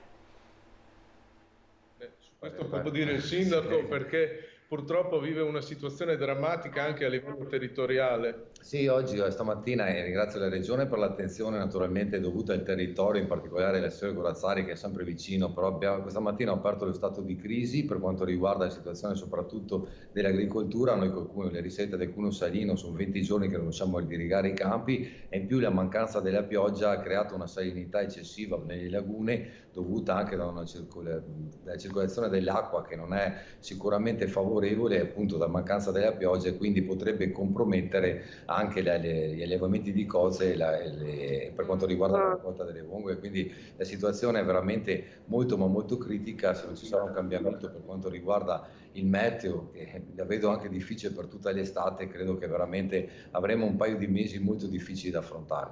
Che cosa significa per lei lo stato di crisi, Pizzolo? Cioè, che cosa poi porterà nel concreto che venga riconosciuto lo stato di crisi? La Regione chiederà lo stato di calamità al Governo, che ha già dato questa apertura in modo da avere almeno dei ristori per quanto riguarda la perdita di alcune culture. Penso ad esempio al riso IGP del Delta che chiaramente rischia di essere particolarmente compromesso dalla salinità dell'acqua, visto che il riso cresce proprio nell'acqua, e oltre al riso abbiamo culture importanti tipo la soia e il mais, oppure anche i meloni come i pomodori, quindi abbiamo intere culture che rischiano di essere compromesse in grande percentuale e quindi avere la possibilità almeno di ricevere i ristori. Stessa cosa vale per le cozze e per le vongole, con una situazione diversa dal punto di vista, diciamo, della tipologia di intervento, però chiaramente sono due cose similari. Grazie Roberto Pizzolo, sindaco di Porto Tolle. Ricordo che gli stati generali della pesca promossi dalla Regione del Veneto e da Veneto Agricoltura sono iniziati a Chioggia, poi c'è Porto Tolle, ci sarà Caorle e ancora Venezia, quindi è un viaggio, no? Attraverso le città che con la pesca hanno anche un grande afflusso turistico, perché ricordiamo che la pesca è anche turismo. Quindi grazie davvero per essere stato in nostra compagnia l'assessore Corazzari, Giuseppe Cherubini per la direzione agroambiente e programmazione e gestione ittica e il sindaco di Porto Tolle. Buon lavoro ovviamente per gli stati generali della pesca di quest'anno. Arrivederci. Stati generali che ovviamente noi seguiremo. Ora è il momento di mandare le previsioni del tempo e poi oggi, come ogni mercoledì, non perdete la nuova puntata che realizziamo con la CGIL. Si potrà telefonare da casa, si parlerà di bonus 200 euro, ma non solo. A tra poco.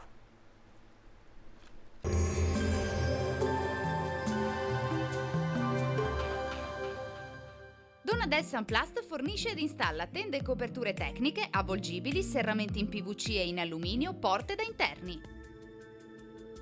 Benvenuti al meteo. Volge al termine l'ondata di calore, aria più fresca in quota spazzerà via l'afa e il caldo intenso che da giorni stiamo vivendo. Vediamo il dettaglio di mercoledì 6 luglio. Sul Veneto sarà soleggiato con cielo poco nuvoloso, in montagna consueta variabilità pomeridiana con temporali che col passare delle ore potranno verificarsi anche nelle aree adiacenti. Grazie ad una maggiore ventilazione i valori termici tenderanno a scendere soprattutto da giovedì, ma già mercoledì lo avvertiremo. Avremo temperature minime comprese tra 16 e 23 gradi, massime invece comprese tra i 28 e i 33 all'incirca. Spostiamoci ora sul Friuli Venezia Giulia, anche in questo caso tanto sole, cielo sereno o con poche nubi sparse, isolati piovaschi sui rilievi. Temperature minime tra 20 e 25 gradi, massime sui 30-32 gradi. Infine diamo uno sguardo al Trentino Alto Adige, dove sarà soleggiato con annuvolamenti, specie al pomeriggio, associati a temporali sparsi. Temperature minime sui 18-19 gradi, massime intorno ai 32 all'incirca. Dal meteo di Antenna 3 per ora è tutto, arrivederci al prossimo aggiornamento.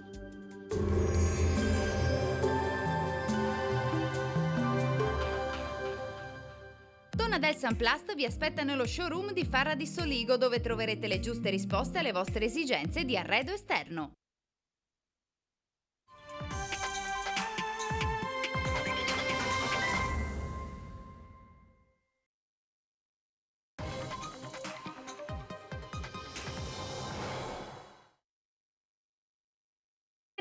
Ritrovati, questa è la parte che noi ogni mercoledì dedichiamo agli approfondimenti utili per i nostri telespettatori, e vi ricordo che in questa parte di edizione straordinaria come sempre potete utilizzare il telefono di casa per chiamarci e rivolgere direttamente delle domande alle persone che tra studio e collegamento sono qui con noi, che sono esperti a disposizione della SPI-CGIL, quindi del Sindacato dei Pensionati. Due i temi di cui parleremo in questa puntata: la riforma dell'assistenza sanitaria, che dopo il via libera del Consiglio di Stato e della Corte dei Conti di fatto è stata pubblicata in Gazzetta, e ci sono nuovi standard, ci sono nuovi concetti di fatto che vengono inseriti dal punto di vista dell'assistenza sanitaria, con il grande concetto di distretto. Cercheremo di capire poi di fatto che cosa cambierà per i cittadini, e poi il tema del bonus 200 euro che determinate categorie di lavoratori avranno, e anche pensionati ovviamente avranno nella pensione o nella busta paga di luglio, e altri invece a settembre. Vi presento i nostri ospiti. In studio con me c'è Luigino Tasinato della segreteria della SPI CGIL a livello provinciale. Luigino, buongiorno. Grazie per averci raggiunto. In collegamento Skype, sempre della SPI CGIL, abbiamo Silvia Bresolin. Silvia, buongiorno. Buongiorno a tutti. Allora, partiamo dalla riforma dell'assistenza sanitaria, che in realtà è una riforma, soprattutto da voi, dal sindacato, molto attesa, perché dovrebbe dare delle risposte a domande che soprattutto i nostri pensionati hanno, perché si vive sempre di più, ma la cronicità è diventata praticamente la condizione con cui convivono tantissime persone, tantissimi anziani, e abbiamo visto in questi anni quanto la sanità a livello territoriale abbia diverse lacune, cioè si è curati bene in ospedale, ma poi quando si torna a casa, e quindi tutta la sanità che doveva esserci in queste famose strutture del territorio, strutture di comunità, poi in realtà non c'è stata. Partiamo da qui per capire che cosa porterà la riforma. Partiamo da qui, e il dovrebbe è condizionale d'obbligo, perché non è così purtroppo scontato che tutto quello che in qualche modo lo dico da subito, positivo questa riforma contiene, non è così scontato che poi vada in porto, perché ci sono una serie di criticità che poi magari dirò. Però forse vale la pena, prima di entrare nel merito della riforma, partire dalla sua genesi. Vale la pena di partire, di di dire da dove è partita. Questa cosa parte da quell'idea dell'Europa di far ripartire il continente attraverso il progetto Next Generation EU, il quale stanzia una fetta consistente di miliardi di euro per aiutare i paesi a ripartire dopo la pandemia.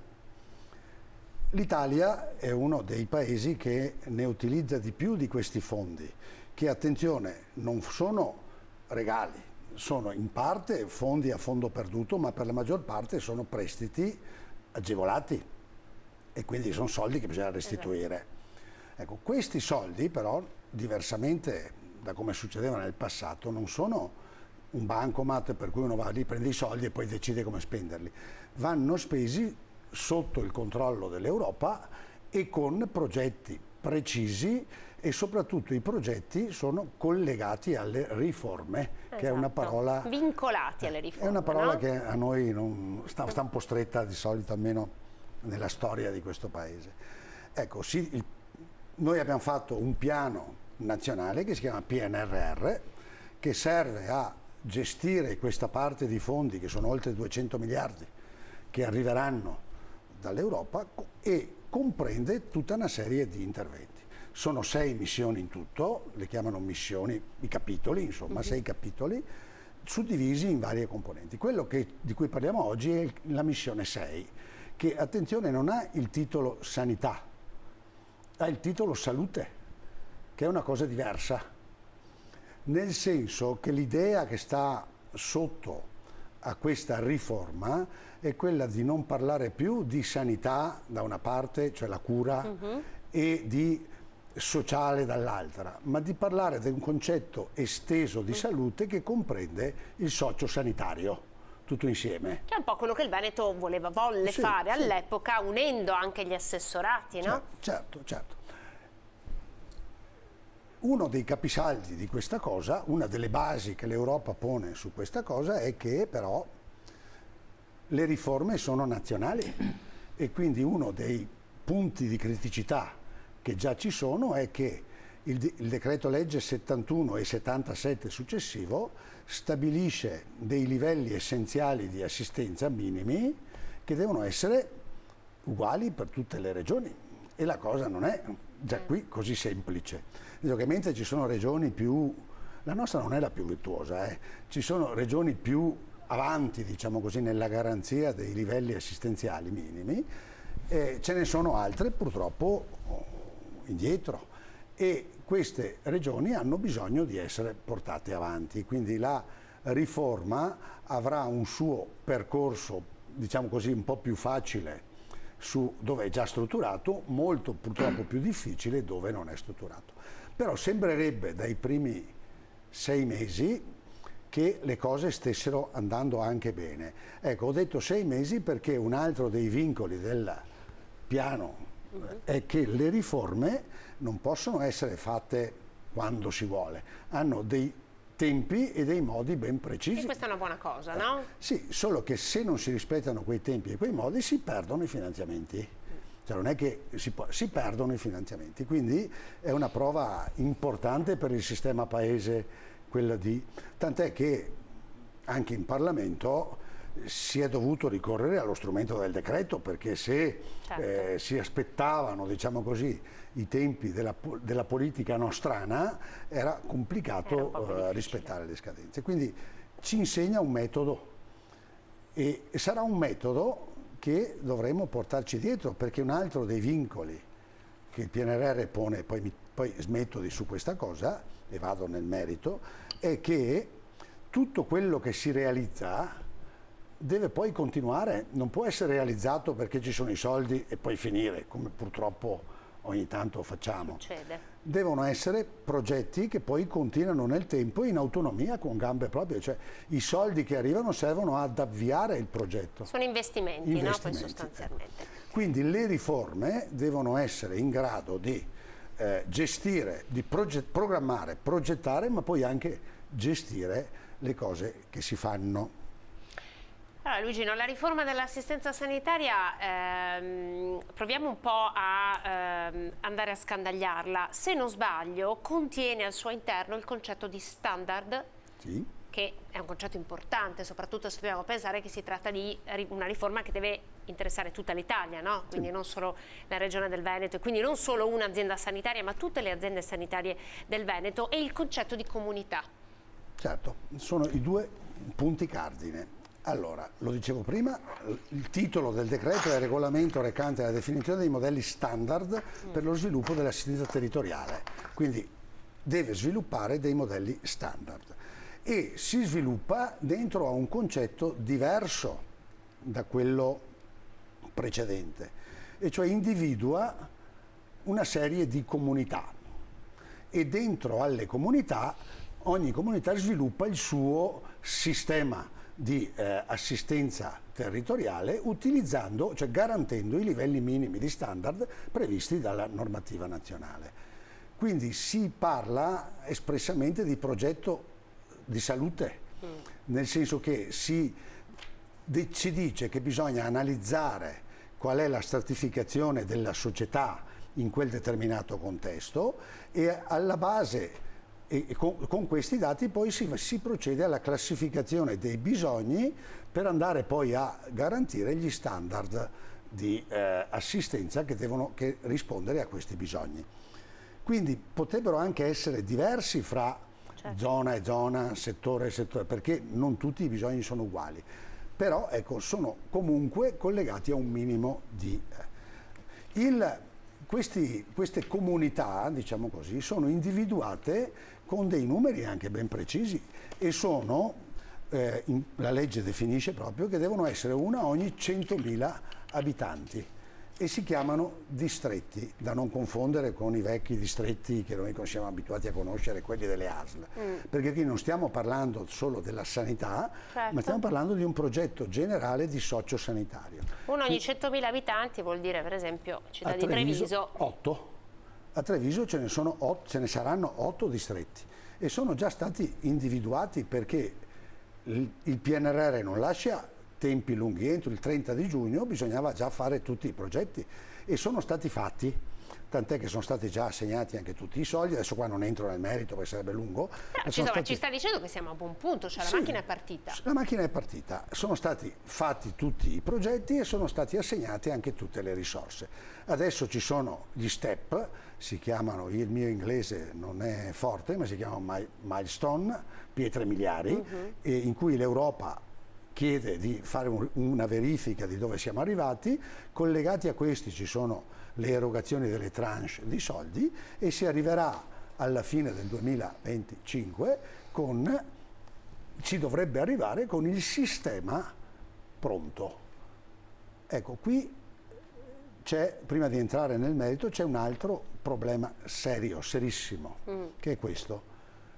Il PNRR, i fondi dell'Europa, non devono e non possono essere utilizzati per spese strutturali, ma solo per spese straordinarie. Quindi i fondi finanziano la costruzione del sistema, ma non finanziano quello che ci deve essere messo dentro, medici, specialisti, infermieri, che devono essere innanzitutto trovati. E questo è già un altro grande problema. Ma poi devono essere trovate le risorse per inserirli dentro, e qui sta uno dei grandi problemi per cui il decreto è passato al governo senza l'approvazione delle regioni, perché le regioni dicevano che insieme a questo bisogna collegarci dei provvedimenti in legge di bilancio ordinaria che incrementino il fondo sanitario, che è quello che serve per...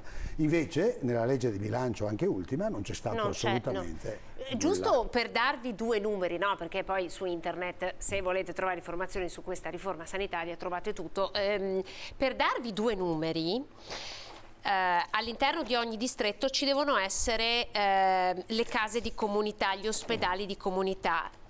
All'interno di questa nuova riforma di assistenza sanitaria si dice che ci deve essere un ospedale di comunità dotato di 20 posti letto ogni 100.000 abitanti. Continuiamo a fare il paragone con Treviso, no? Quindi un ospedale di comunità dotato di 20 posti letto e almeno un infermiere di famiglia e comunità ogni 3.000 abitanti. E già qui... Sì, allora... Cioè sono numeri importanti, no? Perché se davvero fossero realizzati avremmo un sistema davvero diverso rispetto a quello... Più che numeri sono concetti, perché vedi, il ragionamento del distretto, del nucleo, Sì. della base di 100.000 abitanti, prevede poi effettivamente una casa della comunità ogni 50.000, quindi ogni distretto ha 2 case della comunità. Che cos'è la casa della comunità? È un poliambulatorio fondamentalmente, che contiene tutti i servizi, gli ambulatori, le radiografia, il prelievo, il laboratorio, cioè tutti quei servizi che oggi si fanno dentro agli ospedali oppure nelle strutture private convenzionate. Infatti qui è tutto pubblico, no? Esatto. Attenzione. Dopo l'affrontiamo sta cosa, perché uno dei rischi è proprio che... quindi dire oggi che bisogna ricostruire il tutto non è esatto, nel senso che in alcuni casi basta riconvertire. Faccio un esempio che conosco, per esempio all'ospedale di Castelfranco, dove parte è stata ceduta all'Università di Padova per lo IOV, l'Istituto Oncologico Veneto. Dentro, sotto però sono tutta la struttura dei poliambulatori. Ora, molto probabilmente la casa della comunità verrà ricavata lì, riconvertendo e riutilizzando quella struttura. Quindi non sono tutte cose che non ci sono tutte cose che devono essere riorganizzate in qualche modo. Poi lo stesso vale per l'ospedale di comunità, nel senso che la legge dice che ogni 100.000 abitanti devono essere garantiti almeno, quindi non, cioè, almeno 20 posti letto che servono, attenzione, non all'ospedale come lo intendiamo noi classico, quello c'è, servono a garantire una serie di servizi che l'ospedale non garantisce o fa fatica a garantire, per esempio le dimissioni protette. Esatto, la lungodegenza. No, la lungodegenza rimane in ospedale, ma uno che sta benino ma non sta benissimo e magari a casa non ha la possibilità di avere assistenza, anziché occupare un posto letto in un ospedale della sanità che costa magari X soldi al giorno perché ci sono le strutture, lo si sposta dentro all'ospedale di comunità per terminare il suo percorso di degenza per poi arrivare, altri piccoli ricoveri leggeri per persone che magari hanno cose che non hanno la necessità di, ma hanno solo bisogno di sorveglianza. Ecco, l'ospedale di comunità serve alla comunità per gestire e per non intasare, diciamo così, l'accesso, come la casa della comunità serve per non intasare il pronto soccorso, perché un'altra delle novità è gli orari di apertura. La casa della comunità, secondo quanto previsto dalla legge, deve essere aperta 24 ore su 24, 7 giorni su 7. Quindi in teoria dovrebbe fare quel servizio che oggi molti di noi, quando si sentono male, vanno al pronto soccorso, intasando magari il pronto soccorso e in qualche modo mettendo in difficoltà chi poi invece del pronto soccorso ha realmente bisogno. Qui emerge davvero il grande problema che voi come sindacato state segnalando, ovvero la mancanza di personale, perché questi contenitori, questi servizi vanno riempiti, e questo è un problema infatti che voi state ponendo, no? Uno dei rischi grossi che noi stiamo ponendo, ma lo stiamo ponendo proprio in termini anche operativi, è che partiamo dal presupposto che i soldi ci sono, i progetti ci sono, nessuno ha interesse a non farli, quindi la struttura si farà. Il rischio però è che al settembre, ottobre, novembre 2025 noi ci troviamo con la struttura pronta, funzionante, con i macchinari, con l'investimento, con tutto quanto, e non sappiamo chi metterci dentro. E a quel punto il rischio grosso è che, siccome la struttura c'è, ci sia qualcuno che dice: guarda, se vuoi te la gestisco io. Quindi l'introduzione da privato, del privato. Ma non solo. Badate, faccio solo un esempio. se io devo fare un ospedale di comunità e uno è previsto a Valdobbiadene, dove c'era il vecchio distretto grande, che c'è quell'area, lì è previsto l'ospedale di comunità, 20 posti letto. In quell'area lì c'è una casa di riposo che ha 300 posti letto.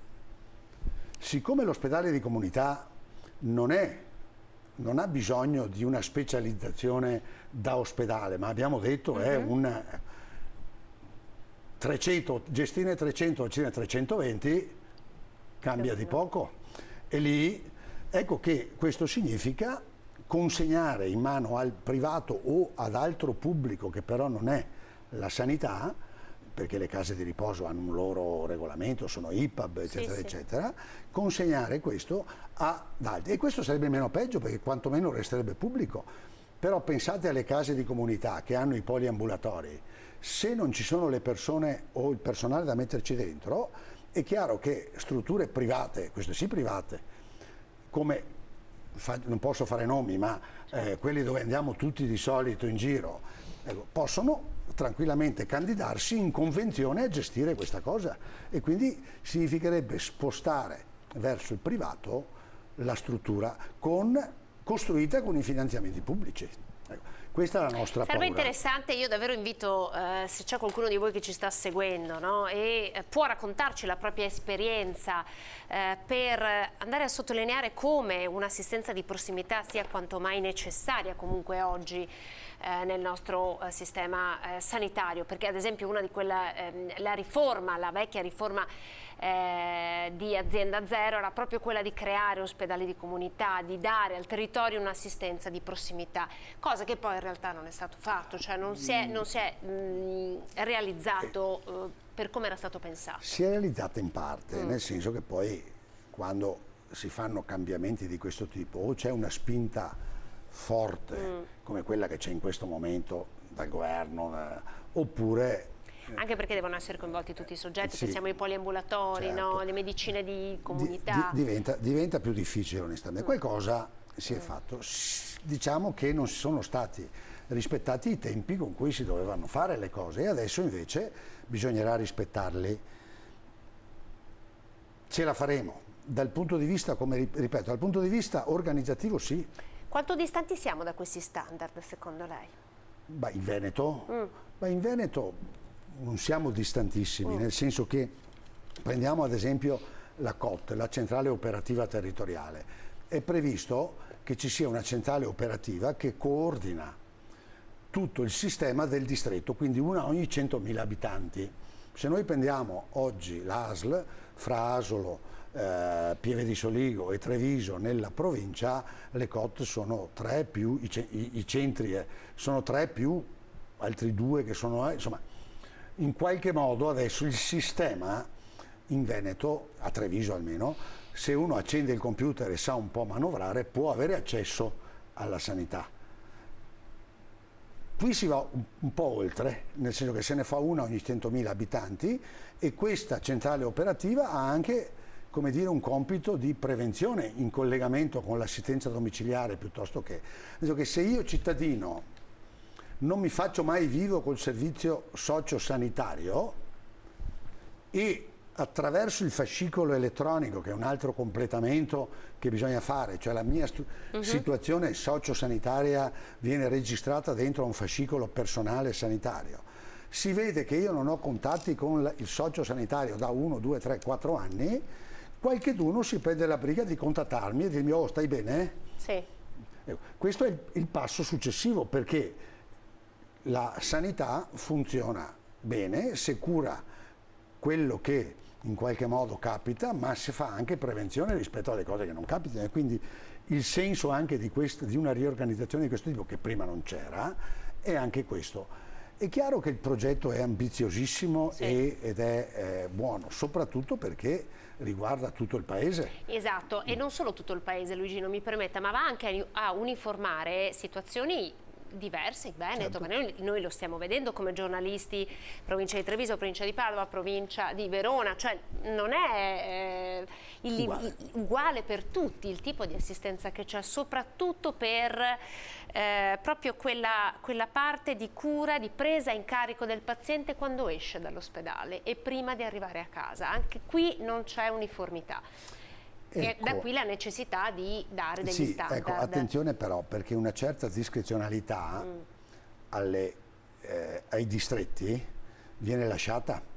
Paradossalmente questo concetto di diversità potrebbe aumentare rispetto ad adesso, perché se noi prendiamo la provincia di Treviso e la trasformiamo in 8 distretti, magari alcuni distretti potrebbero avere puntare di più su una cosa, altri su un'altra, perché il distretto ha una certa autonomia, poi la ASL ha un'altra autonomia e la regione ha una certa autonomia rispetto ad altre regioni, quindi non è così scontato che uniformiamo il tutto. Quello che deve essere garantito è il livello minimo al quale noi in qualche modo ci siamo, altri non ci sono. Quindi cosa la preoccupa, Luigino, di più? Mi preoccupano fondamentalmente due cose. Una l'ho già detta, è quella che non si sta assolutamente parlando né a livello governativo, né a livello di regione, né a livello locale, di come si riempiono di specializzazioni in queste cose. Se io vado a vedere la casa delle comunità che deve contenere un sacco di gente, adesso se volete ve lo leggo anche. Ma dove la prendiamo questa gente? Se non c'è nelle case di riposo, non c'è negli ospedali, dove la prendiamo? Allora, la gente magari c'è perché, come dicevo prima, le strutture potrebbero anche interconnettersi, però se noi non cominciamo adesso a ragionare di organizzazione del lavoro, sul chi fa cosa, perché se c'è la casa della comunità, il poliambulatorio dell'ospedale probabilmente non serve più, perché va lì, allora è quello il personale che si sposta, lo riqualifichiamo, magari proviamo anche a capire se riusciamo a pagarlo un po' di più spostandolo lì in modo che sia più contento, perché poi che non vada all'estero. Non si stanno affrontando questi nodi, il rischio è che si arrivi, perché poi 2 anni passano presto, si arrivi all'ultimo minuto e si facciano le cose così. E la paura è che magari questo sia anche nella testa di qualcuno un disegno, perché invece io sto notando, magari sono sospettoso, ma sto notando invece che le strutture private si stanno organizzando. Ci sono degli esempi, uno l'ho fatto prima, la casa di riposo di Valdobbiadene si sta attrezzando per dire se volete facciamo noi, facciamo tutto, gestiamo tutto. Io vedo che centri privati di, non posso dire di medicina perché è un nome, ma centri privati di diagnostica, di cose, stanno fiorendo un po' dappertutto e sarà un caso che fioriscono vicino a dove devono nascere le case della comunità? Assolutamente. Oppure vedo che molte farmacie adesso si stanno dotando sempre di più dell'infermiere. Sarà un caso che siccome è previsto l'infermiere di famiglia uno ogni 3.000 abitanti. Ecco, quindi lei pensa che le farmacie possono entrare di diritto in questo processo? Sono previste le farmacie convenzionate dentro al sistema, ma nel sistema sono previste come servizio per i tamponi, per i vaccini, quello che hanno fatto anche egregiamente, devo dire, durante la pandemia. E va bene che ci siano. Il punto però è un altro, che siccome viene istituito l'infermiere di famiglia, l'IFOC, e questo deve essere ogni 3.000 abitanti, quindi vuol dire che in un distretto da 100.000 ce ne sono 30, qual è il punto, come dire, nel territorio, oltre ai medici di famiglia, che può avere in qualche modo la distribuzione necessaria per coprire uno ogni 3.000 abitanti? Potrebbero essere le farmacie, magari quelle più grosse. E guarda caso io ne sto vedendo sempre di più che pubblicizzano il servizio dell'infermiere che fa le iniezioni, che fa questo, che fa quello. Sì, della persona... Anche questo è un segnale che mi fa capire che se un domani l'ASL dice non riesco ad avere in provincia di Treviso, non riesco ad avere 240 infermieri di famiglia, perché su 240 è su 800.000 abitanti, 240-250, potrà essere qualcuno che dice guarda, potrei occuparmene io. E quindi stiamo disegnando uno scenario assolutamente non probabile. vedo l'interesse da parte, e lo dico molto chiaramente, da parte dell'ASL, ma neanche da parte delle istituzioni in qualche modo, anche della politica, a dire bene, facciamo sta cosa tutti entusiasti perché tutti parlano del PNRR, ma poi che cosa ci mettiamo dentro? Però su questo la CGIL sta battendo. Certo, comunque, no? Insomma, certo.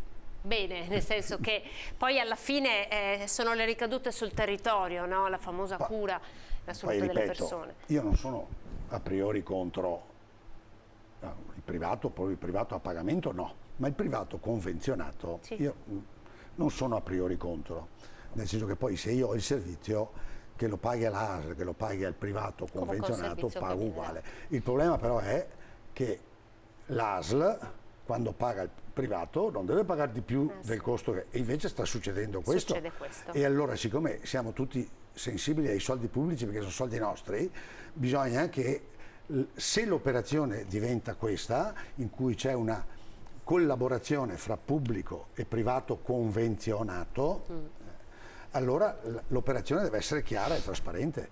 Il fatto che non se ne parli mi preoccupa, insomma, ecco. Allora Luigi, a proposito di soldi pubblici, lasciamo per un attimo da parte la riforma dell'assistenza sanitaria, ci torniamo un po' in chiusura così vediamo anche se arriva qualche telefonata, ma insomma sono sicura che stiamo dando già informazioni molto preziose perché non se ne sta parlando tantissimo, ha ragione, non se ne sta parlando tantissimo, quindi momenti come questo sono quanto mai importanti. Come è importante tornare sul tema del bonus 200 euro che arriverà in busta paga, non per tutti, adesso con Silvia capiremo per chi, busta paga a luglio. Allora Silvia Bresolin, buongiorno, grazie per l'attesa. A proposito di soldi pubblici, bonus 200 euro, andiamo un po' a spiegare, quindi a chiarire che cosa succederà a luglio, chi resta fuori e quindi andiamo anche a commentare questa misura del governo.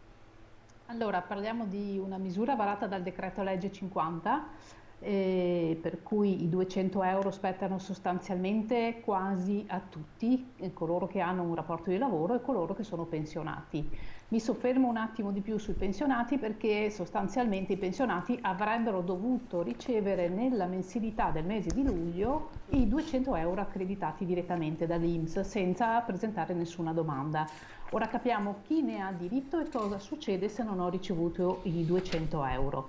Allora, chi ne ha diritto? Tutti coloro che sono titolari di una pensione derivante da contributi, quindi pensione di vecchiaia, pensione anticipata, pensione APE sociale, che è un anticipo pensionistico, l'isopensione, anche questo è un anticipo pensionistico, che sia questa diretta, quindi che spetta proprio sulla base dei miei contributi, o che sia anche indiretta, quindi che spetti sulla base di una pensione di reversibilità che ho acquisito dopo il decesso del coniuge. Oltre ai pensionati titolari appunto di questa tipologia di pensioni derivanti da contributi, ci sono anche i pensionati che hanno prestazioni assistenziali e di questi vi faccio l'esempio dell'invalidità civile, sia questo titolare di un'invalidità parziale o totale. Ci sono i ciechi o gli eventuali sordomuti, anche chi è titolare di assegno sociale o pensione sociale, che questa ricordiamolo è una prestazione assistenziale, non è derivante da contributi, hanno diritto ai 200 euro.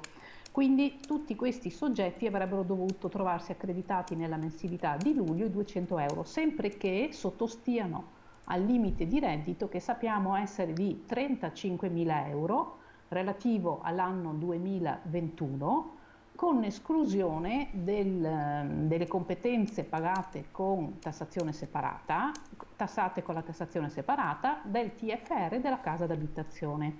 Ora, cosa succede se qualcuno non ha ricevuto questi 200 euro d'ufficio? Non c'è da preoccuparsi, noi sappiamo che l'INPS ha già comunicato che ci sono stati degli scarti che verranno rielaborati nella mensilità di luglio, quindi potrebbero essere messi in pagamento d'ufficio da parte dell'INPS nella mensilità di agosto o al massimo settembre. Quindi coloro che pensano di averne diritto non l'hanno ricevuta, io invito ad attendere fino alla mensilità di settembre.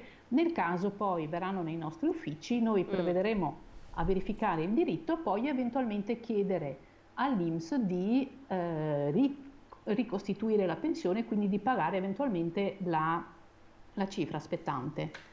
C'è una piccola particolarità che volevo precisare, ecco, attenzione, chi ha solo l'indennità di accompagnamento, quindi quei soggetti che non sono autosufficienti e hanno il pagamento di questa indennità, non hanno diritto al bonus. Inoltre un'altra particolarità è per chi va in pensione dal 1° di luglio e quindi cessa l'attività lavorativa con il 30 di giugno. Ecco, questi rimangono fuori sia del bonus dati ai lavoratori dipendenti, perché per i dipendenti è previsto che ci sia una busta paga nella mensilità di luglio, ma rimane fuori anche dal bonus pagato dall'INPS, perché per i pensionati devono avere una decorrenza entro il 30 giugno 2022. Speriamo che in fase di conversione di legge venga anche ripresa questa piccola particolarità, perché sarebbe, insomma, anche senza sia nel rapporto di lavoro sia nel trattamento pensionistico, quindi questo è un'altra delle particolarità. Senta Silvia, ovviamente è un bonus una tantum, no? Sono 200 euro però sì, che, immaginando i rincari, no? I rincari in bolletta, i costi della benzina, insomma tantissimi pensionati utilizzano la macchina, i rincari della vita in generale farebbero comodo davvero, forse un po' più spesso. Quindi ecco, immagino che anche voi speriate che possa diventare, non dico una struttura, cioè un intervento strutturale, ma insomma che possa avere un seguito. Sì, perché si immagina che un bonus in quanto tale non possa essere un pagamento strutturale, ma che però magari le pensioni minime vengano aumentate per tutti, questo assolutamente sì.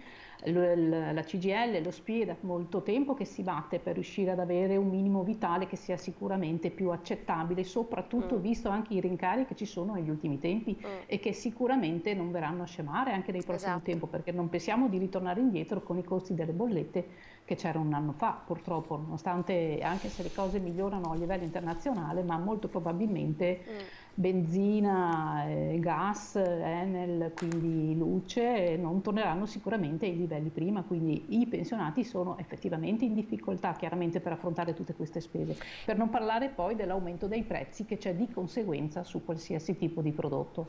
Anche perché oggi stiamo tanto discutendo del salario minimo, no? La politica sta dibattendo di questo, ma allora parallelamente il tema della pensione minima, cioè di una pensione quanto mai dignitosa per tutti, è assolutamente fondamentale alla luce appunto di questi rincari che stiamo vedendo. Assolutamente sì, pensiamo che una persona oggi ha un minimo vitale, una pensione che con tutte le maggiorazioni può arrivare ai 600 e qualcosa euro, 650 euro, immaginiamo se una persona è in affitto, cioè cosa rimane di quei 650 euro?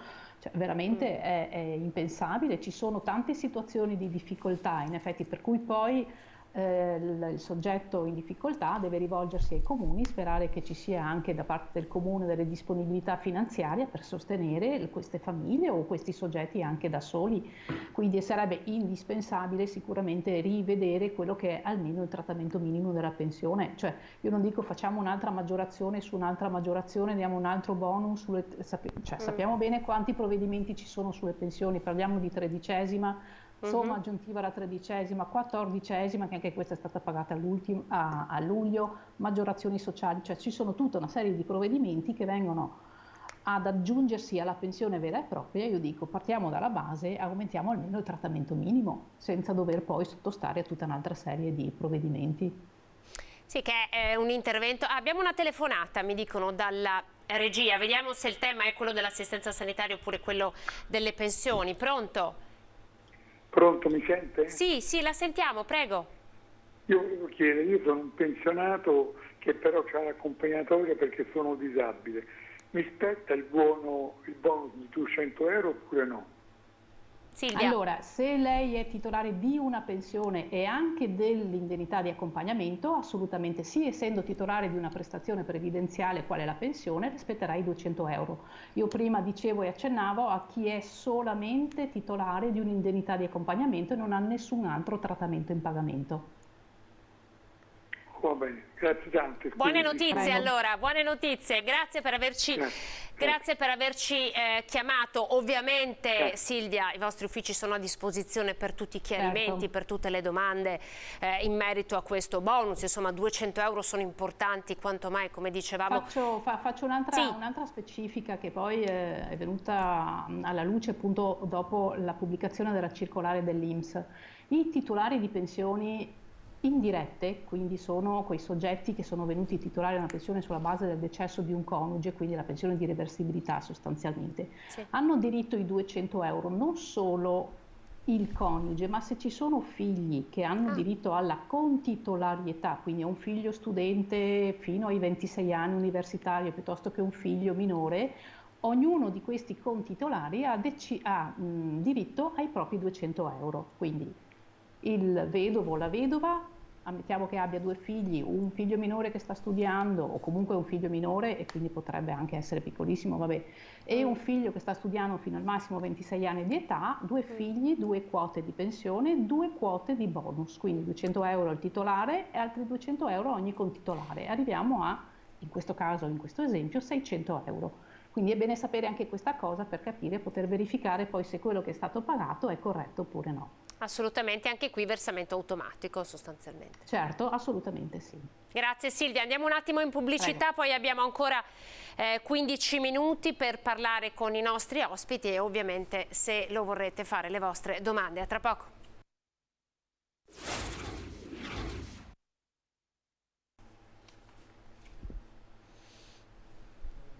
Eccoci, ben ritrovati con Silvia Bresolini in collegamento e Luigino Tasinato qui con me in studio SPI CGIL per parlare di 2 temi. In qualche modo è lo spazio al servizio di voi cittadini. Vi ricordo che se lo vorrete potete telefonare. Silvia, tornerei per un attimo da lei per ovviamente ricordare e invitare le persone a fare le sentinelle, no, in questi mesi per vedere se questi 200 euro sono stati accreditati e in caso non lo fossero a rivolgersi ai vostri uffici per insomma una verifica, un chiarimento, perché insomma magari non sempre le cose sono così automatiche.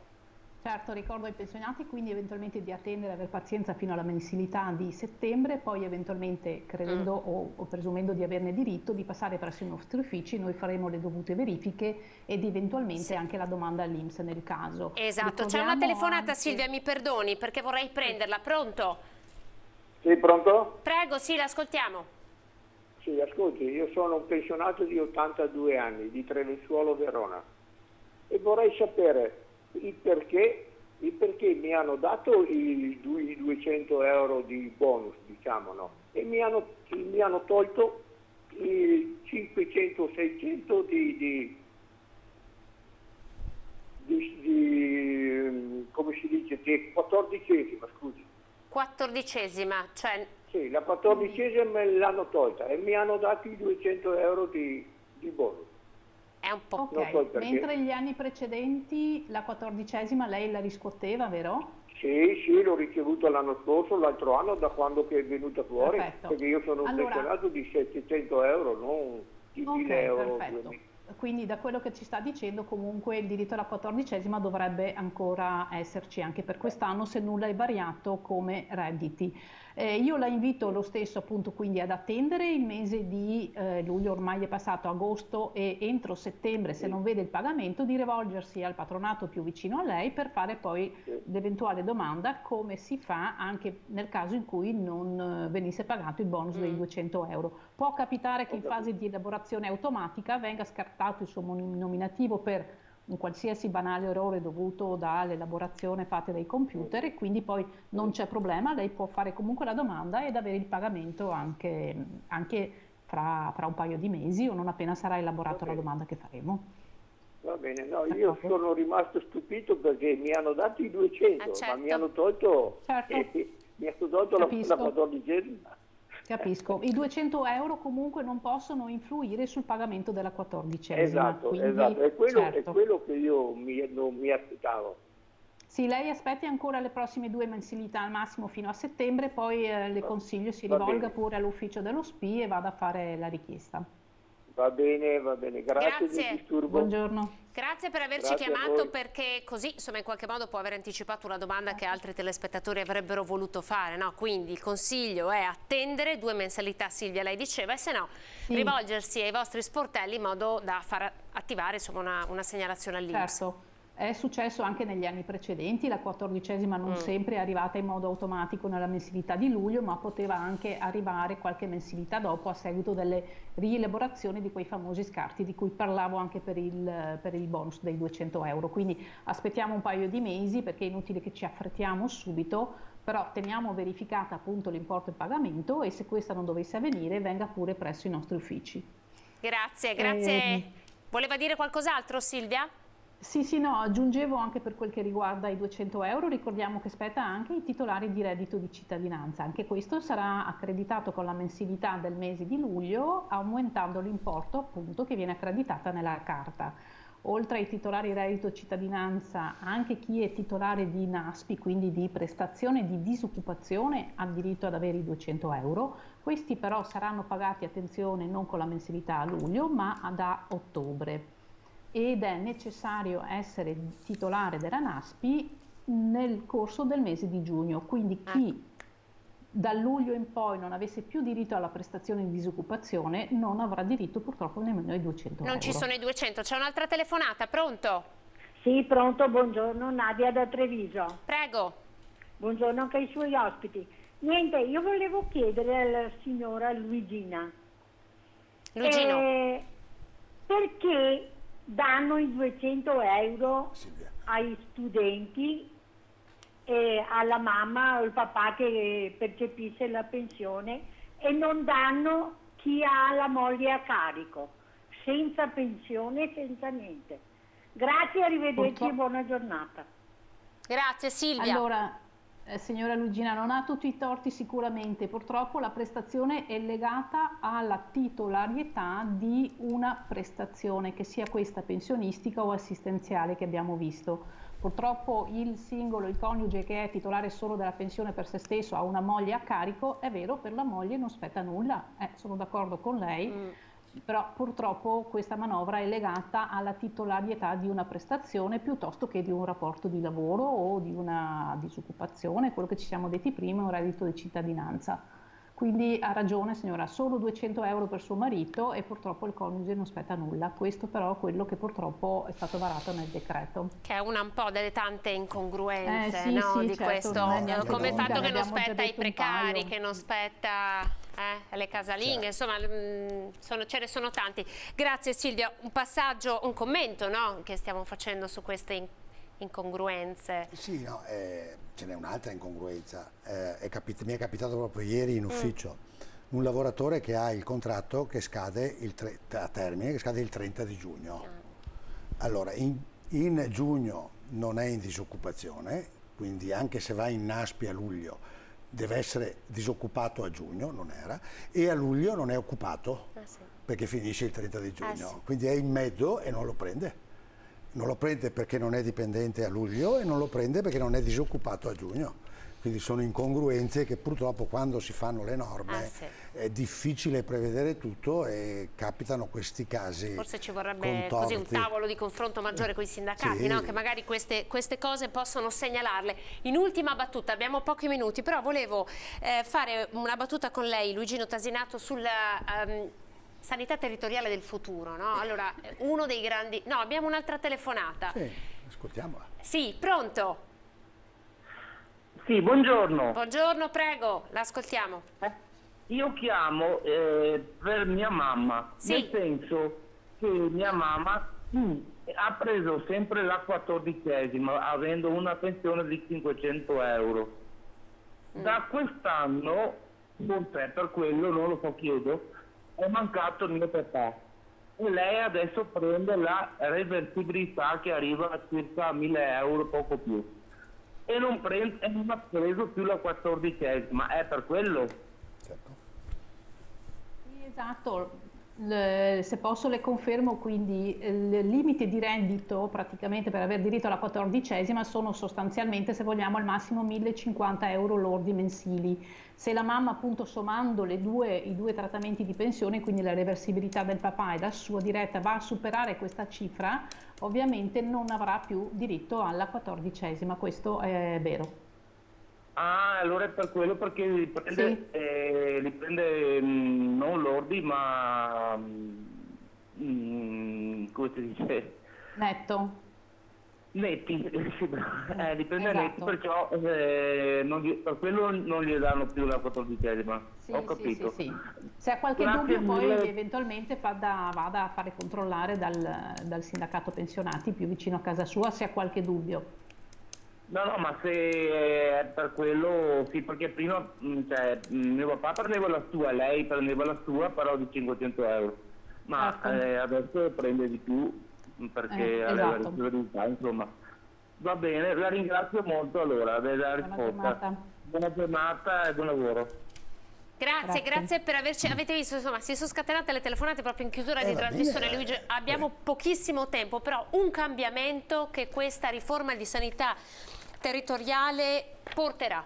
Il cambiamento sarà che il cittadino avrà un punto unico di accesso, se tutto va come deve andare, dal quale poi sarà il sistema che lo indirizza all'interno del sistema a seconda dei bisogni che esprime e della sua storia clinica, che dovrebbe essere riassunta nel fascicolo sanitario elettronico, che dovrebbe avere il suo sviluppo. L'altra cosa che potrebbe cambiare, che è fortemente raccomandata anche se non obbligatoria nel decreto, è che dovrebbe essere messa insieme anche la parte sociale, che adesso in buona parte fanno i comuni, gli aiuti alle famiglie, tutta quell'attività sociale che fanno i comuni potrebbe rientrare dentro a questo sistema di assistenza socio-sanitaria territoriale, mettendo insieme, facendo sinergia rispetto alle cose. Quindi un'unica cabina di regia che gestisca anche Immaginiamo tutti questi l'assistenza interventi. domiciliare, la persona anziana che ha bisogno di assistenza domiciliare